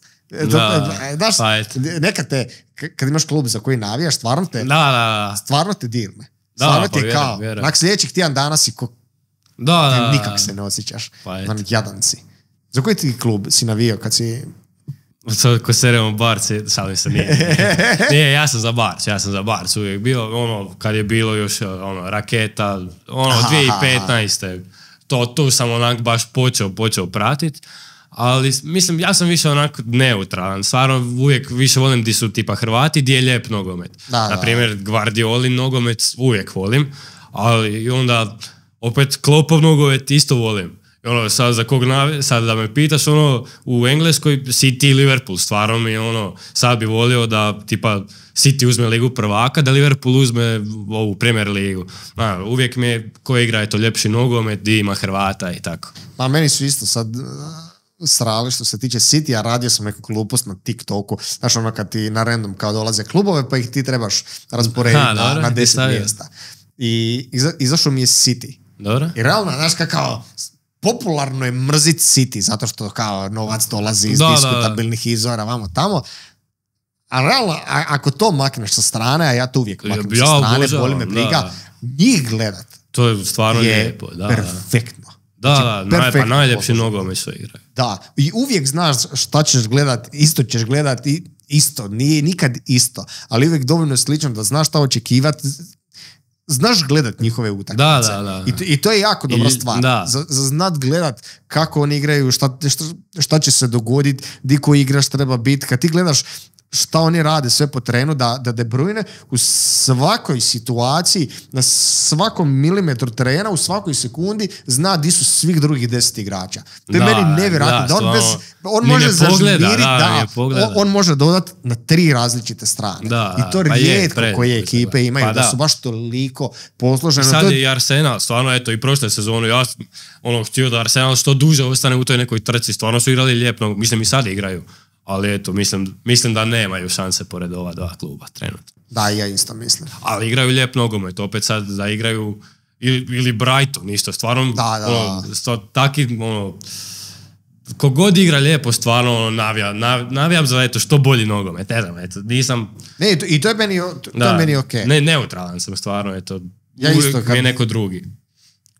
Naprimjer sad Barca, volim Barcu tipa zbog toga mislim, staru i to kad si gledali, onda su igrali najljepši nogomet. Pa da, zato, eto, aj tu sam krenio u te vode, baš da gledam, da pratim, tako da eto, zbog njih sam, ajmo reći, počeo tako, da gledam takav nogomet, da mi se to sviđa i tako to, pa su mi oni, prirasli srcu što se tiče toga, ali na primjer sad, i Real, kroz, koliko god ja sad kao Barcin fan, Real je sad zadnjih godina, mislim dobro, sad protiv Liverpoola u finalu Lige prvaka sam Courtois ih spasio od nemilo, ali od kako ja pratim nogomet, kažem, Real je igrao najljepši nogomet od kako su i one 3 Lige prvaka što su uzeli, nisu igrali toliko lijep nogomet ko što su igrali sada, eto, zadnjih totalno drugačije bilo. Da, a opet ih ne volim, ali drago ti je vidjeti.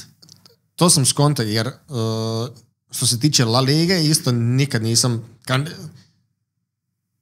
ni za kog navio. Da. Od njih dvoje jer Atletico nikad, rijetkima je zapravo opcija. I skontao sam u zadnjih, a možda recimo 2-3 godine. Jer znaju često, Real je znao igrat tipa nedjeljom navečer, oni imaju tu jednu kasniju utakmicu. Da, dobro. I jako često sam se namještao sebe i svoj raspored tako da mogu uhvatiti njih. Jer mi je bilo, to sam skontao kao tehnički me boli briga, ali sam znao da će biti dobro. Da. I onda sam jako često zapravo gledao Real. Jer sam znao da će biti dobar nogomet, da će biti dobra utakmica. Pa na primjer sad Leverkusen isto, to je preljep nogomet. Stvarno igraju, mislim glupo za reći, sad ja eto kao igram za Bayern i sve, ali stvarno je preljep nogomet i mislim sad, ne bi volio bi ja opet da Bayern uzme, ali stvarno zaslužuju, igraju preljep nogomet. Do sad kako igraju, zaslužuju. Izgleda fenomenalno. Pa da, preljep, stvarno preljep. Mislim, su izgubili 30 i koliko 30, skoro će biti 40 puta. S tim da sam ja prognozirao da će sad od West Hama igraju u Europi. Rekao sam da će West Ham je taj koji će da. Ne znam zašto, pa ne znam, smrdi na glupost meni. Da, pa moguće, ali kažem, eto, opet to ćeš očekivati da igraju lijep nogomet i protiv West Hama. Mogu oni dobiti 3 komada. Mogu oni primiti i igrati lijepo. Pa da. S tim da sad sam vidio danas da Xabi Alonso, tamo mi je izašlo prije nešto sam da pokupio, da neće ići u Bayern, nego da će ostati u Leverkusenu i da neće ići isto tako u Liverpool, nego da će ostati tamo. Da, pa ja mislim isto da će ostati, da će čekati Ancelotti, a da ode. Pa mislim da on najviše želi isto Real. Mislim da Bayern sigurno ne želi, pošto eto u Njemačkoj je napravio sad sa Leverkusenom ono što niko nikad ne napravio. I bio bi realno glup potez. Pa ne, pojma, ali mislim da ne želi.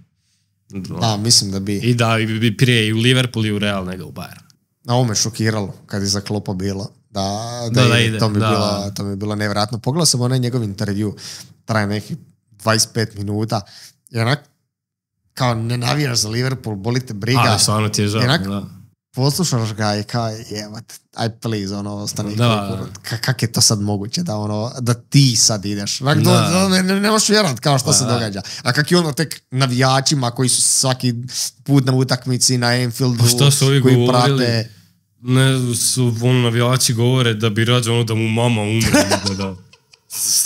Stvarno. Da. Pa uplakani sve, kao rađe bi se razveo sa ženom.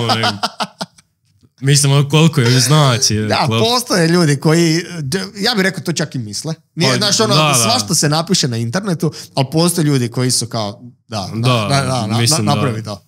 Nek se to dogodi i ja ću šta god. Pa da, mislim, on im je sad, sigurno im vredi od bilo kojeg igrača više. Mislim da bi sad oni napravili sve da on ostane. Sigurno. Da. A jesi ti u zadnjih godinu dana uspio uhvatiti koji tekmu na Allianz Areni? Jesam. Išao sam na Ligu prvaka, išao sam i sad ovu zadnju. Išao sam protiv Uniteda na Ligu prvaka, bio sam na Bundesligi par tekmi. A mislim, mogu ti reći da je, išli smo, kako smo grupnu fazu išli sa seniorskim timom, onda uvijek gledamo gostujuće tekme u Ligi prvaka. Ono što je u Istanbulu bilo protiv Galatasaraja. Znači ja sam mislio da će meni uši prokrvariti. Koliko je to glasno bilo. Allianz Arena je onako, čuješ ti to sve, ali onako veći je stadion i nije sad tolika ludnica da kažeš ali mislim, oni su luđaci. Oni su baš luđaci. Ali to u Istanbulu, ja sam mislio, mene su uši toliko bolile, ja sam stvarno mislio da će mi prokrvariti. Nikad nisam osjetio toliko bol u ušima. Ali ništa, nije to sad neko navijanje. Možda su otpjevali jednu pjesmu u 90 minuta. Oni zvižde. Kad god Bayern ima loptu, znači njih, ne znam, manje je stadion, ne znam koliki je kapacitet, samo svi zvižde u jedan glas. Stvarno ti je muka više, daj Galatasaraju loptu neko oni... Sam da ne moram slušati više. Znači strašno koliko je to. Njihova je totalno drugačija i kultura i navijanja i oko nogometa općenito. I pa realno, samo kad pogledaš kakvi su na društvenim mrežama, ako su se odlučili za tvog igrača ili tvoj klub, brca, u 6 minuta ćeš dobiti 50,000 poruka, što nema nigdje na svijetu. Pa već je postao meme, come to, jel Bešiktaš ili šta. To je nevjerojatno. Oni mogu na Twitteru isto naspamat, čudo šta. A i kako to izgleda kako oni rade sranje i taki su sad i bilo hrpetinu tih sranja po Turskoj. Kad su upadali, onaj šutnio sucu, nogom u glavu ga maznio. Bila je baš svega. Ja bi prije onda da ne bude toliko ludo. Ja više volim onako mirno. Samo da bude normalno. Jer ja sam prošli put kad sam išao, odnosno prvi put svoj, kad sam išao gledat Chelsea prije koji mjesec, protiv Brentforda, kad su naravno izgubili. Znači 2 utakmice Chelsea sam gledao u životu. Koje? Protiv Dinama na Maksimiru. Dinamo ih dobije i protiv Brentforda kod kuće Brentford ih dobije. Znači ja sam, pa to nema, te nesreće ne postoji na svijetu, ne postoji. Ali onda sam gledao tekmu tu na Stamford Bridgeu i znaš kako uvijek govore kao kazališna publika u Engleskoj, dosadno je, nije to...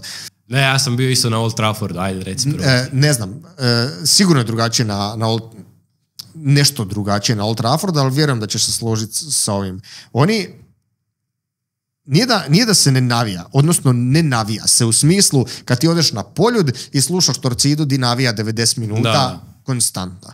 Tamo nema toga, neće se navijati 90 minuta konstantno, ali ne znam, Kukurela sa lijeve strane da fenomenalno dugu loptu i prebaci stranu na desno. I dobije pljesak cijele tribine, što ja sam sad naježio jer mi je to bilo toliko brutalno. Ja prvo nisam mogao vjerovati što se događa, jer to se kod nas nikad ne dogodi da ti imaš reakciju na dobar potez. Jako rijetko. To mora biti ono baš, ako je neko vijanje rezultata, pa sad publika se diže, pa sad kao cijeli stadion zaplješće ili nešto. Tamo neko napravi dobar potez na terenu. Da, i cijela publika, da. I zaslužio si ogroman pljesak i onak, kao ljudi stvarno prate nogomet. Što se ne događa baš na toj razini tu. I sve kao reaktivnije. Kad se dogodi nešto, skoči se na taj način. Tako više ljudi daju svoj komentar na to što se događa na stadionu. I kao meni to nužno nije lošije, nego je samo drugačije. Meni je trebalo, glupo za reći, kao trebalo mi 20 minuta da se priviknem gledati utakmicu. Ali stvarno onak sjedio sam i drugačija kultura ponašanja uopće, da si ti sad i da stvarno kad se napravi dobar potez da to primijeti sad 40,000 ljudi. Da nije to slučajno. Da nije to isto tako kad se dogodi nešto loše ili kad su ovi u napadu, isto sa druge strane je ta reakcija. Jer kod nas tog nema baš na taj način. I ne kažem uopće da je jedno od bolje od drugog ili lošije, ali baš totalno drugačije. Da, je, i na Old Traffordu, mislim, dobro, nisu imali za nešto posebno pljeskat. Ali, nema već dugo. Da, ali pa je, mislim, kazališno, pa da, taka je nekakva atmosfera, svi sjede, vidiš da prate utakmicu, tako da, je, drugačije. Da, pa je, sad, kak je poluvrijeme bilo završilo i, mislim, mene sve fasciniralo što se tiče tog cijelog puta zapravo. Kad sam išao u London, išli smo petak, subota. Petak smo došli, subota je bila tekma. I u petak, kak smo došli, nismo imali šta raditi, organizirali smo se da idemo, igrali su Chelsea u 19, mislim da su igrali. I oni ne igraju na Stamford Bridgeu, nego na Kings Meadowu, to je onakav trening kamp sa strane. Ali to izgleda ozbiljnije nego 95% stadiona u HNL-u. Pa je, tako je i meni kad sam došao na taj kampus u Bayernu. Moj stari rekao njima, mogli ste nam reći da je ovo Allianz Arena, kao vjerovali. Ja rekao bi jer ono je, znači, prvo došli smo tamo, uređeno je fenomenalno u smislu dolaska na tribinu, kad se smjestiš na tribinu, što uopće ne bi trebao, kao, treba bi doći, ne bi trebao razmišljati da je bolje doći sjest na tribinu. Natkriveno je, na poluvremenu cijela tribina može otići dole, imaju kao neki prostor gdje im je šank, možeš popit, hoćeš pivo, hoćeš sok, hoćeš pojesti sendvič, hot dog, one njihove pite, 100 gluposti, možeš sjest, možeš otići pišat normalno, ne moraš čekati u redu 200 minuta, ako kod nas nećeš dobiti sifilisa ako odeš pišati isto što se događa kod nas na stadionima. Isto je taka tekma bila gdje dogodi se nešto, svi plječu, svi odobravaju taj potez, nema psovanja mile majke s nebesa, skidanja bogova, što se kod nas iznimno događa. To onako vidiš, ekipa 5 prijatelja gleda, ovdje je obitelj gleda, ovdje su lokalni neka ekipa. Znam da je kod njih baš ispraćeno puno. Totalno drugačije i pogotovo za ovo kad smo, jer dogodilo se unutar, ne znam, tjedan ili dva da sam bio baš na Osijek Hajduk, što je bilo onda jesu juniori igrali i onda sam gledao to i ova utakmica je bila, znači ti sa tribine realno tamo igraju djeca, tipa sad kao što si ti, 15, 16, 17 godina i ti sa tribine od roditelja, je realno najviših roditelji gledaju.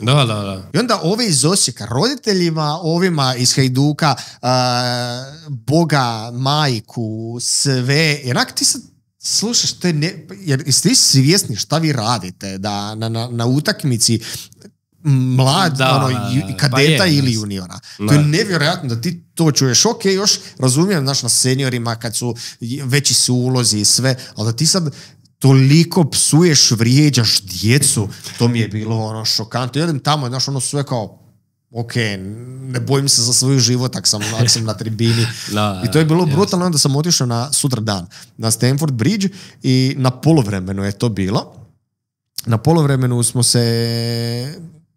dolazi kraj prvog poluvremena i pita me ovaj sa strane što je išao s nama, kao hoćemo otići dole, popišat se i uzeti nešto za popiti pojest. Ja znam kako to funkcionira kod nas. Rađe ne bi. Vratiš se u 67. minuti jer si čekao na red, nemaš ti ni pišat, nemaš šta ni uzeti kak Bog zapovjeda. I kažu, ma ne, kao bio sam ja, ide dosta brzo. I mi krenemo se spuštati niz tribinu na stepenice i prvo, ti kako prolaziš, čuješ, ne znam, 4 čovjeka su bila starija, 50-ak, 60-ak godina i konstantno su pričali i si vidio kad je ovaj napravio ovo, i si vidio kad je ovaj napravio ovo. Specifičnim stvarima koje su vidjeli u utakmici, sad su oni raspravljali o tom na totalno drugi način što ovdje ne čuješ možda u našim emisijama kak se priča. I došli smo tamo, spustimo se dole, znači ja sam šokirao, pišu sam u 45 sekundi. Što je isto glupo za reći, ali nevjerojatno da sam stigao pišat. Imaju one automate, naručiš šta hoćeš za pit, tamo kasnije samo dočekaš to u redu i sve ide nenormalno brzo, organizirano, onaj shop isto dole na stadionima je brutalno. To je sad nešto što recimo sve više i više ima, odnosno što se dogodilo u Osijeku sa novim stadionom, lijepo. Jer sad ovo izgleda stvarno isto dosta ozbiljno. Ti kad dođeš, ja dođem na Opus Arenu, ja ne mogu vjerovati da sam ja u Osijeku. Meni je čudno kao boraviti tamo. Sjećam se prvih par puta kad sam ušao, ovako uđem i pogledam kao, nemoguće kao da je to. Da, stvarno je. Bio sam i na Maksimiru, na Poljudu, na Rujevici, na hrpu stadiona, u HNL-u i šokantno. Pa je. A to su onako osnovne stvari, kao popišat se, pojesti, pogled tekmu. Nije da tražim jastoga i kavijara. Pa da, teško uopće pogledati tekmu. Sad ja, kad sam isto bio na Opusu, prvi put kad sam bio Osijek Dinamo, kad je Dinamo dobio 3-2. I sjedim tamo kod Boysa, ali tamo imaju kao sjedala za dečke što igraju u školi. I tamo sjedim s njima i ljudi, Boysi navijaju, i ljudi pored nas, pijani, jebu majku ovima, onda ovi njima, ne možeš pogledati tekmu, pa ti onda skače ispred tebe, pa ti prolije pivo po kosi. Ne možeš pogledati tekmu sad. Mislim, dobro, nekad je lijepo samo osjetiti tu atmosferu. Ali opet, rađe bi stvarno nekad, ili na Allianz Areni kad se zadnji put bio, lijepo je to, ali majke mi rađe bi pogledao tekmu na TV-u da vidiš. Da vidiš tekmu. Ne, ja samo čekam šta će biti za par godina. To je sad kreće lagano u NBA-u, naravno Ameriji, pošto su oni marketinški genijalci. Jer sad u zadnjih tjedan dana iz PlayStationa su mi poslali VR. Aha. I sad sam ga prvi put malo ozbiljnije nosio na glavi. Dobro. Čudesno. Da, gledaš utakmicu, jel? To sam... Biti u tom svijetu gdje je sve okruženo oko tebe i realno sigurno za 10 godina, vjerojatno i ranije, ćeš moći nositi VR na glavi, sam mijenjati kadrove iz koje želiš gledati utakmicu, sam si staviti replay, okreniti se po stadionu. Nisam gledao to, radio sam druge stvari na VR-u da sam uopće dobio taj doživljaj, koliko je to fenomenalno, ali sam se onda sjetio kako bi ovo moglo izgledati. To bi moglo biti baš bolesno. Mislim, sigurno će ih koštat, ali to iskustvo, da si ti, doslovno kao da si upalio sam Gran Turismo. Aha, dobro. Jak si sjeo, kao da si tamo stavio to na glavu i prvo što sam napravio, tamo mi je, joystick mi je, imaš 2 kontrolera, jer imam i volan, ali nisam ga htio spajati. I imam 2 kontrolera i tamo mi jedan ispadne i ovako pogledam slučajno dole i ovako vidim nečije noge. Jer od vozača su noge, on radi mijenjač, cijeli auto je unutar napravljen kao što je taj auto u stvarnosti. okrećem se, ne mogu vjerovati da sam kao sad stvarno sam ja u tom autu. I sad pazi, ti kad staviš volan ispred sebe, jer ti vidiš volan ispred sebe, ti kako skreneš, te ruke isto unutra, nečije skreću. Brutalno. Da, pa ne znam, nisam probao, ali mislim da, za tekmu, mislim, vidio sam to za košarku, da, ljudi sad prate takvu košarku preko VR-a. Da, imaš čak i, ne mora nužno biti na VR-u, mislim da sad imaju i aplikacije di možeš, ovo što sam rekao, da možeš sam birat iz koje kamere ćeš gledat, koji kadar ti je na terenu, da možeš stalno pratiti neke i od statistika i svega, da je onak dosta interaktivno. Da. Što se tiče tog praćenja. To je dosta cool. Možeš se uživiti, baš se možeš uživiti, onak brutalno se možeš pa ne znam, unijeti u tekmu. Ali vjerujem da je, da. Fenomenalno bi je bilo. Ja sam baš oduševljen sam. I isto kad dođe FIFA, sad sam upalio bio kao VR draft, ali FIFA FC još uvijek nije napravljen za VR, ali možeš igrati jer ti bude, sam ti je ko na TV-u, samo ispred tebe, ovako ogromno. Kao da si u kinu u prvom redu. I onda sam igrao i upalio sam onu pro kameru i to je to. Sam da još oni prilagode da to bude napravljeno za ovo, to će onak, ne moraš izlaziti nikad, što je isto dosta loše, ali ti je totalno zabavno, totalno zabavno može biti. Da, bolje da ne probam. Jel igraš ti uopće nešto? Ne, igrao sam zadnju FIFA-u, baš da sam igrao sam FIFA 22, igrao sam FIFA 20 i to je to što sam baš igrao. Nikad sad ništa, nekad sam znao upaliti pa Fortnite ili nešto sa ekipom čisto, ali to je više da pričam sa prijateljima. Da ostaneš u toku. Da, nisam baš u gamingu, ali eto. A šta onda, jesi rekao da filmove gledaš? Pa gledam, da, pa mislim eto, čamim po mobitelu, gledam, pa da, volim pogledati stvarno dobar film ili tako nešto. Koji ti je najdraži film? Mislim, općenito volim ovo kao znanstvenu fantastiku. Sad ovo zadnje što sam pogledao, ovu Dinu novu. Nisam, gledali smo prvi u kinu, a drugi sad nismo, rekli smo da moramo to otići. Mi je sad još, da se slegnu dojmovi, ali to mi je baš Jel dobar? Da, top je. Koliko traje? Pa isto 2,5 sata. Koji prvi? Da, tako, općenito znanstvenu fantastiku, Ja volim da gledate duže filmove, znam da hrpa ljudi sad ne voli. Film traje 3,5 sata. Meni je to bomba. Meni je isto. Pogotovo kad je dobar film, stvarno nije mi žao nijedne minute. Unutra, prođe mi brzo. I još mi malo se stvari dogodi. Ja mislim da treba produžiti. Da ćeš mi 7 sati. Da me još malo detaljnije upute. Pa da, ali mislim, eto, volim. Mislim, sad eto koliko imam slobodnog vremena. Kajem nekad zna mi se dogoditi da nazovem Sergeja i onda nas dvojica pričamo 3 sata, pa ni ne stignem sad puno, ali slobodnog vremena što imam pogledam. Dobro, znači Dinu moram pogledati. Da, definitivno. To sad kad Matej mislim, ako voliš takve filmove. Ne, gledali smo prvi i meni je bio, Matej je bio daleko bolji. Ali drugi je 10 puta bolje od drugog.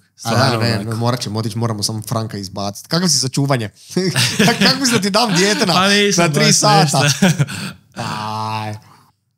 Pa mislim, možemo gledati imena koje mogu dobiti. Tamo bi potrajalo. Sad je to vrijeme, ne možemo samo otići, kao moramo se organizirati. Da, tamo pogledamo sve legende Chelsea, šta je sve mogu dobiti, da je dobro i prošao. Nema da kud ovako plaće, tu sada plaće zbog Chelsea, ko što ja plaćam. Bi točano. Hoćeš mu nametati to? Kako me? Ubio me. Svaki put je bilo, čak sam par puta stavio sam story, tipa ne znam, kad navečer bude, jer on spava već od tipa 7. Da, dobro. I onda ako imamo upaljenu utakmicu, imamo onaj baby monitor, ti ga pratimo ako se probudi da možemo odmah otići. I onda on imaš kao tekmu i dole ti je monitor. I stvarno, ne znam da li se, on je sad koliko će 7 mjeseci, ne znam da li se par puta dogodilo kao kad je bilo nešto zanimljivo u utakmici, da je on sad se probudio ili nešto, pa da ga moramo otići. Bilo je doslovno kao svaki put i kad ja, ne znam, krene polovreme, evo njega. Ili uvijek sam mogu pogledati sve što sam htio. I sad je bila tekma, Hrvatska je igrala ovo kao finale ove prijateljske i igrali su se penali, još jedna utakmica ostala za ovo kvalifikacije za Euro, Wales protiv Poljske. I tamo krenu penali, a ja se nabrijavam i spominjem u videima zadnjih par dana kao želim da Wales prođe jer su mi oni prezanimljivi vamo tamo. I dođu penali, prvi penal otpuca mislim da Lewandowski pucao, drugi penal ovaj krene, ja pogledam dole, a viš njega, rekao, nemoj mi to raditi jer znam da nema šanse da će to sad trajati minutu. Nek će trajati doslovno do kraja će trajati. I ugasim ovak brzo taj stream, skočim do njega jer sam znao, ugasio sam stream jer sam znao da ako ostavim možda mi ostane upaljeno pa ću vidjeti odmah na kraju rezultat, a ovak postoji šansa da negdje nađem bez da vidim rezultat. I sad riješimo njega, vratim se nazad. Ja doslovno, znaš, ovak škiljiš kao da vidiš što manje stvari i krenem tipkat i sad znam stranicu na kojoj možeš vidjet, imaš kao možeš upaliti highlightse i cijelu utakmicu, highlightse i penale ako postoje, bez da ti kao da spojlaju rezultat.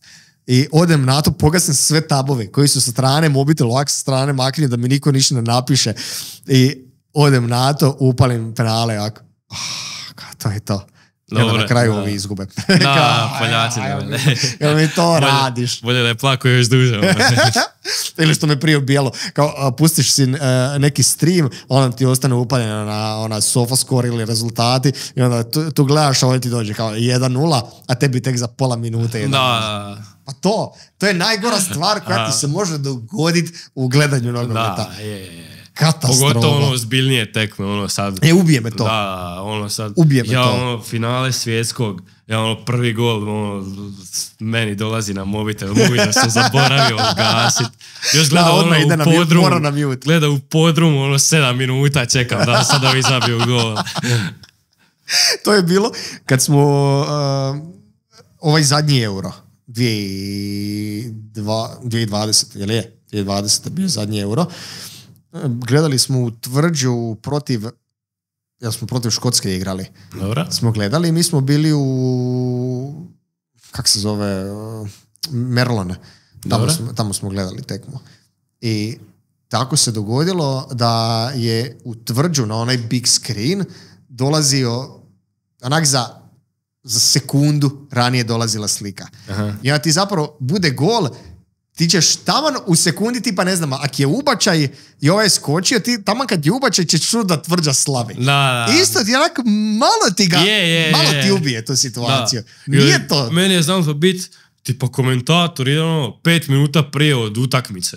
Komentator priča zvuk i slika totalno nepovezano. To me još više nervira. To je katastrofa. Ne, odmah ga gasi. Smanjiš. Dogodilo mi se sad par puta da sam skonto jedan komentator me sekir, ne mogu ga slušat, a ne mogu gledati utakmicu bez da... Da, pa meni su komentatori najbolji bili na sport klubu. Fodoba, Vela i... Obožavam, dobro komentatora na utakmici to mi je savršenstvo. To mi je baš kao, kad čovjek zna šta radi, i u Engleskoj ima par ljudi koji slušaš ih u cijelu utakmicu ne moraš ni gledati, sam njega slušaš jer odabir riječi, njegova emocija. Izašao mi je sad neki TikTok, neki Brazilac, znaš kak su oni ludi kad zabiju gol, golaso, gol i ono 30 sekundi gol i nekomu je valjda upalio autotune na mikrofon i on nije znao i krene se derat gola, ćeš gol i tak cijelo vrijeme, znači ubijali su ga, ubijali.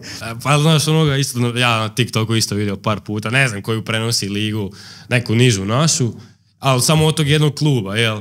Ono ima fore, ono... A ne, je li je to u Bosni? Je li to kod nas? Ne, naše. Ja mislim da je naše. Ima onaj što prenosi futsal u Bosni. Da. Ima onaj naš, ono, ne znam, sve rekao, otreso ga je kao Henry Solders nakon više stroke upotrebe. Ono, coast to coast. Stvarno ono izjave bez veze. Da, to ne bi prolazilo na TV-u. Pa da, a onaj što futsal, isto ono kao... On je poseban. Da, neki lik ima ono roze tene i ono nekoga folira. Ma toga je vederio što ima roze tene. Ali on, znači, izašlo mi isto njegovih par videa, on je specifičan potom jer on zna hrpetinu njih tamo onak dosta osobno. I onda on šta izvuče o njima, kao šta kaže o njima privatno, kao on žena nije dala da dođe na utakmicu i kao zašto ga nema, kao i onda kao na roditeljskom je, ne znam šta, katastrofa. Dakle, kao to sve izlačiš. Mislim što je nenormalno uopće. To prije 10 godina mislim da ne bi ni postalo popularno, sad zato što možeš rezati neke stvari, bude Pa je ono, šta je bilo kao, došle neke kao 4 cure, ali ne znam koliko se došle gleda. I onda nabraja kao, ovaj je oženjen, ovaj ima curu, mene sigurno nisu. I šta je rekao na kraju, a ovaj navodno ni ne voli cure. Ne znam stvarno koliko su došle gleda. Da, i to kad pogledaš ti zapravo kao random, mislim, kao nebitna tekma, nije na nekoj razini. Da, i onda kao zanimljivo. pogledaš ima, ne znam, 150,000 pregleda. Zbog komentatora. Zbog komentatora, zato što je tip napravio svoju šemu di mu je urnebesno zanimljivo. Realno, njemu je zabavnije nego svima nama koji gledamo. Kao mi umiramo od smijeha, ali njemu je... On se baš sprda. Njemu je 10 od 10. Ja mislim da on tih sat i po vremena što je tamo, tip se raspada od smijeha. Što je brutalno. Samo misli, kad dođeš, sad je posao, kao zajevam se. Ali stvarno, ono su, kažeš, zna što sam, zajebam prijatelja, pred kamerom. Što radiš u slobodno vrijeme, kao, volim se, prijatelji, dobro, kao, aj budi komentator ovdje, sviđa ti se to. Da. Tip je strašan. Sjetio sam se sad, ovo sve što smo snimili, jedan smo zaboravili. Ko je? Radili smo, šta smo radili? Grbove. I prognoze. Pa smo radili prognoze, pa smo radili... Čekaj, što smo? Čekaj, još je bilo nešto, čekaj. Čekaj, grbovi, prognoze... transferi. Da, grbovi, prognoze, transferi i zaboravio sam, to sam vidio na TikToku i bilo mi je dosta fora. Pitaju da napraviš kao svog savršenog igrača. To ćemo sad. Dobro. Jer imaš kao lijeva noga, desna noga, snaga, brzina, tehnika, vamo tamo i onda kao bude perfektan igrač. S tim da vidio sam, Englezi su napravili u Premier ligi, nisu išli, vidio si to kako izgleda. Dobro, da, znam. Oni su napravili na drugu foru, kao odrezali su, znaš kako oni imaju snimljeno i ufotkano sve igrače, one animacije prije utakmice i sve. Onda su kao, ne znam, donji dio tijela, ne znam, Haaland i onda njegove noge. Kao torzo, ne znam, od, ne znam, Jezusa, onda je slave njegovo. Kao glava, čija je, ne znam, od... mutanta. Nekog. I onda dozno kao gledaš tipa, ne možeš vjerovat na što to liči, kao urnebesno izgleda. Tako da, to ćemo sad. Dobro pa sam se sjetio, ne znam kako mi sad to došlo u glavu, ali to će biti dosta fora. Da. Mislim da će to biti to onda za sad. Hvala ti do neba. Kakva ti je situacija sad? Vraćaš se? U ponedjeljak idem za Minhen i to je to. Koliko ima do tamo? Šta? Koliko? Koliko ima do tamo? Imam direktan let iz Osijeka, sat vremena. Stvarno? Da, iz Osijeka ima 3 leta tjedno ima Zagreb, Split, Minhen. Tako da, to mi je stvarno bomba. Brutalno. Da. Koliko je karta? Pa ovisi kad uzmeš, ja uglavnom uzimam zadnji dan, pa mi bude, nemam pojma, 150 eura, ali kad uzmem na vrijeme, bude 80-90. Sljedeći tjedan idem, možda idem sljedeći tjedan, ali za, tipa, koji je danas datum? 29. Za 10 dana. Ne, pa ranije. Idem ponovo gledat Premier ligu, dogovorio sam se sa Grbićem, on je bio u Atletiku. Sad je u Sheffieldu, da. I tamo igraju protiv Chelsea 7. I ja odem pogledat isto karti, sve smo se čuli kao da ću doći. Još bilo bi savršeno da se to tako moglo organizirati, da sam na vrijeme mu javio i sve da sam na vrijeme i znao da ću doći. 4. igraju protiv Liverpoola i 7. protiv Chelsea. Da sam uspio u 3 dana uhvatiti Liverpool i Chelsea, bilo bi brutalno, ali nisam, otiću samo na Chelsea. Isto pogledam šta sam ja kupovao sad prije koji dan, možda 2 tjedna prije leta. Uzeo sam za 150, mislim da je 170 eura. Na kraju je ispala karta. To meni zvuči tako nevjerojatno. Kao povratna karta 170 eura. Ja od Osijeka do Zagreba i nazad, ako idem autom, potrošim 100 i nešto. A kao avionom letim koliko 1000 i nešto kilometara, 2 ili koliko, i kao to je 150. Kako je to sad moguće? Da, a meni je baš neudobno avionom, baš mi je strašno. Da, ti imaš 194 u avionu. Da, još sam sad bio kad smo išli u Portugal, u sredini. Znači, idemo u Portugal, ja u sredini. Pa pokraj tebe mrzit sjedit zapravo. Pa dobro, ja se želim biti pristavan koliko mogu, skupim se još, pa noge prebacujem s jedne na drugu stranu, sam da nešto nekako da mi bude bolje. i onda još sjedalo isto ovako, i onda ako hoćeš spat, ono baci Ti si ovako doslovno, iza glavu. da, pa, zato što ti si iznad. Da, ti doslovno se lomiš. Da, ne mogu ništa. I ono, još me uši krenu boliti, ono, stvarno. Očajno. Da, tako da mi je... Očajno. Rađe bi išao u Portugal autom za Da, duplo ti skuplje. udobno. Da. Nisam o tom ni razmišlja. Ali, mislim, dobro, nije da se žalim, ali, mislim, žalim se. Moraš se žaliti, pa kako se ne bi žalio, pa mislim, to je katastrofa. Da, ali malo dobro. Ja najviše, ja općenito obožavam samo putovanja avionom i aerodrome. Znam da neki ljudi mrze aerodrome. Aerodrome ja isto volim. Znači, ono, slobodno vrijeme radiš šta hoćeš. To je meni 10/10. Da. Ja dođem ranije koliko god treba. Ja isto, 2-3 sata. sata mogu doći ranije i onda tamo šetam.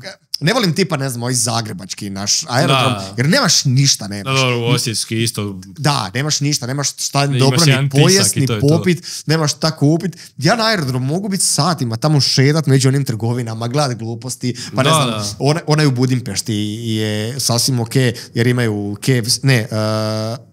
KFC gore. KFC im je gore, onak, dođem tamo, pojedem, isto nije velik, ali imaš par zanimljivih stvari. I onda mogu tamo biti, ali ne znam, kad sam bio na baš većim ovim velikim aerodromima, mogu biti tamo... Da, cijeli dan. God treba. To mi je dozno kao da sam došao u Luna Park. Ja kao, sad ću biti ovdje. Pa sjedem malo tipkam. To mi je 10/10. Da, baš ono, mislim, nije da, kao, ne radiš ti ništa produktivno tamo. Da, ništa se ne... Ali ono, opet, nije da možeš raditi nešto produktivno, pa ono, nije ti ni problem što si... Da, i to što mi je, baš to mi je čak i ok, jer kao na aerodromu si, i znaš da uvijek imaš izliku za sve. Ako te neko nazove, a znaš šta, ne mogu sad na aerodromu. Da, ne radiš ništa. I doslovno si kao... Radiš sve što bi radio u sobi, ali ono... Ali nema niko opciju da te uopće uznemiri na ikoji način. Da. To je kao kad si na WC-u. To je tvojih 10 minuta, prijatelji, opusti se, nećete niko dirat. Tamo si svoj, nema uopće razloga da se brineš o ičem. To je sretni trenutak. Da. To mi je bolesno. I u avionu sam uvijek kod pokraj prozora. Aha. Znam isto za hrpu ljudi koji kao bježe što bliže sredini, kao da mogu noge ispružiti. Znači, prvi put sam bio kod prozora, super, ali... ne, zato što ne možeš se ti, ali ja sam mal. Ja se namjestim, zato što meni je, koliko god da sam kao letova odradio, meni i dalje, ja ovako mogu kod prozora sjediti, ne znam, ako traje 2,5 sata, ja mogu 2,5 sata gledati sve što se događa. Meni je to fenomenalno, meni je to toliko zanimljivo, pogotovo zanimljivo mi je po danu, ali po noći ljepše. Da, ok, nemaš šta raditi između gradova, kad je dole oblake, nema ništa, a ne, ako je tamno, pošto nema svjetla. Ali kad ideš iznad grada, onak hrpa svjetla, onak vidiš od svjetla, vidiš ulice i sve. Da, to mi je bomba. Obožavam, jedva čekam. Sad onda tamo naručim sok od rajčice, postavljam onaj biber unutra, sve, ona mi da tamo neke one mrtve sendviče koje ne bi pojeo nikad. Kao u avionu, gore, znaš koji sendvič? Jao, koji sendvič? Kad smo mi išli, kad sam letio u Portugal sa prvom ekipom, mi kao dobijemo ono losos sirovi, jako utopna losos.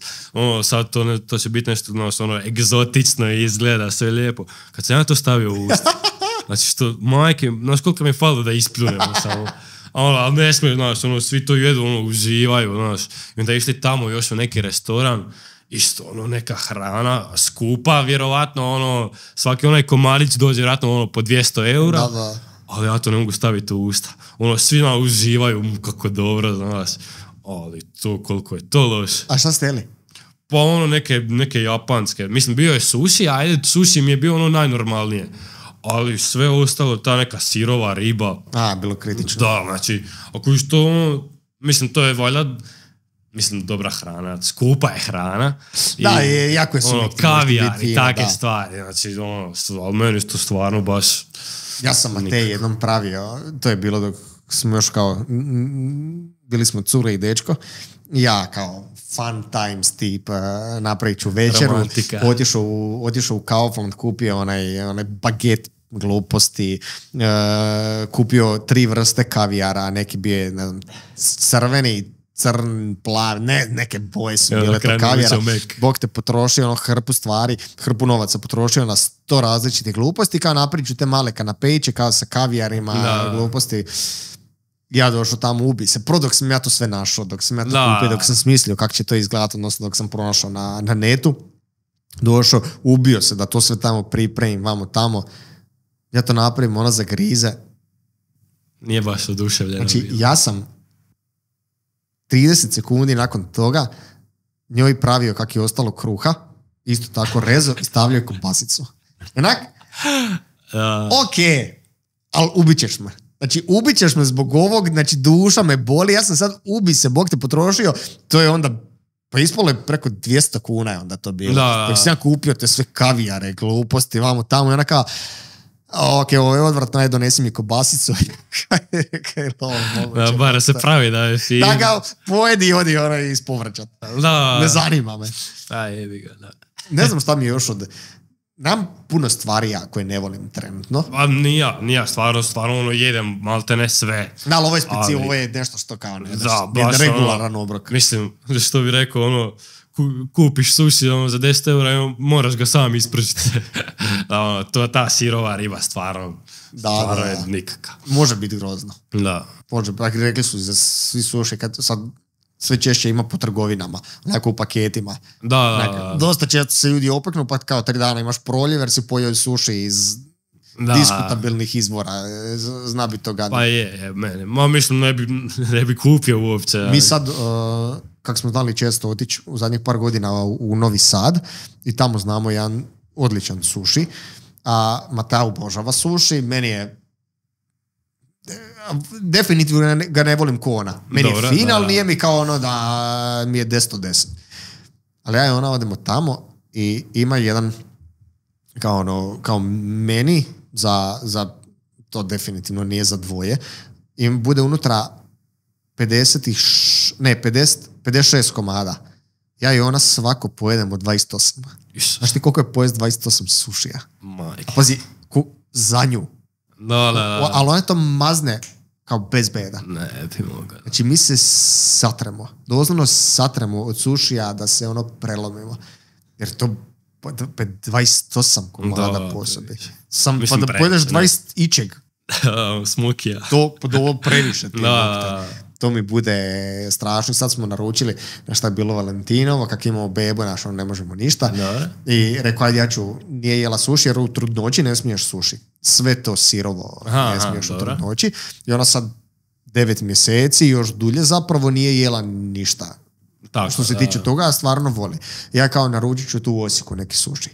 I naručio suši, nismo išli negdje, nek sam naručio, stigo, znači, očajno. Dao 30 i nešto eura za taj suši, ja i ona pola ostavili, nismo pojeli, grozno, ja kao nisam još niš kupio za Valentino, ne kao to. Aha.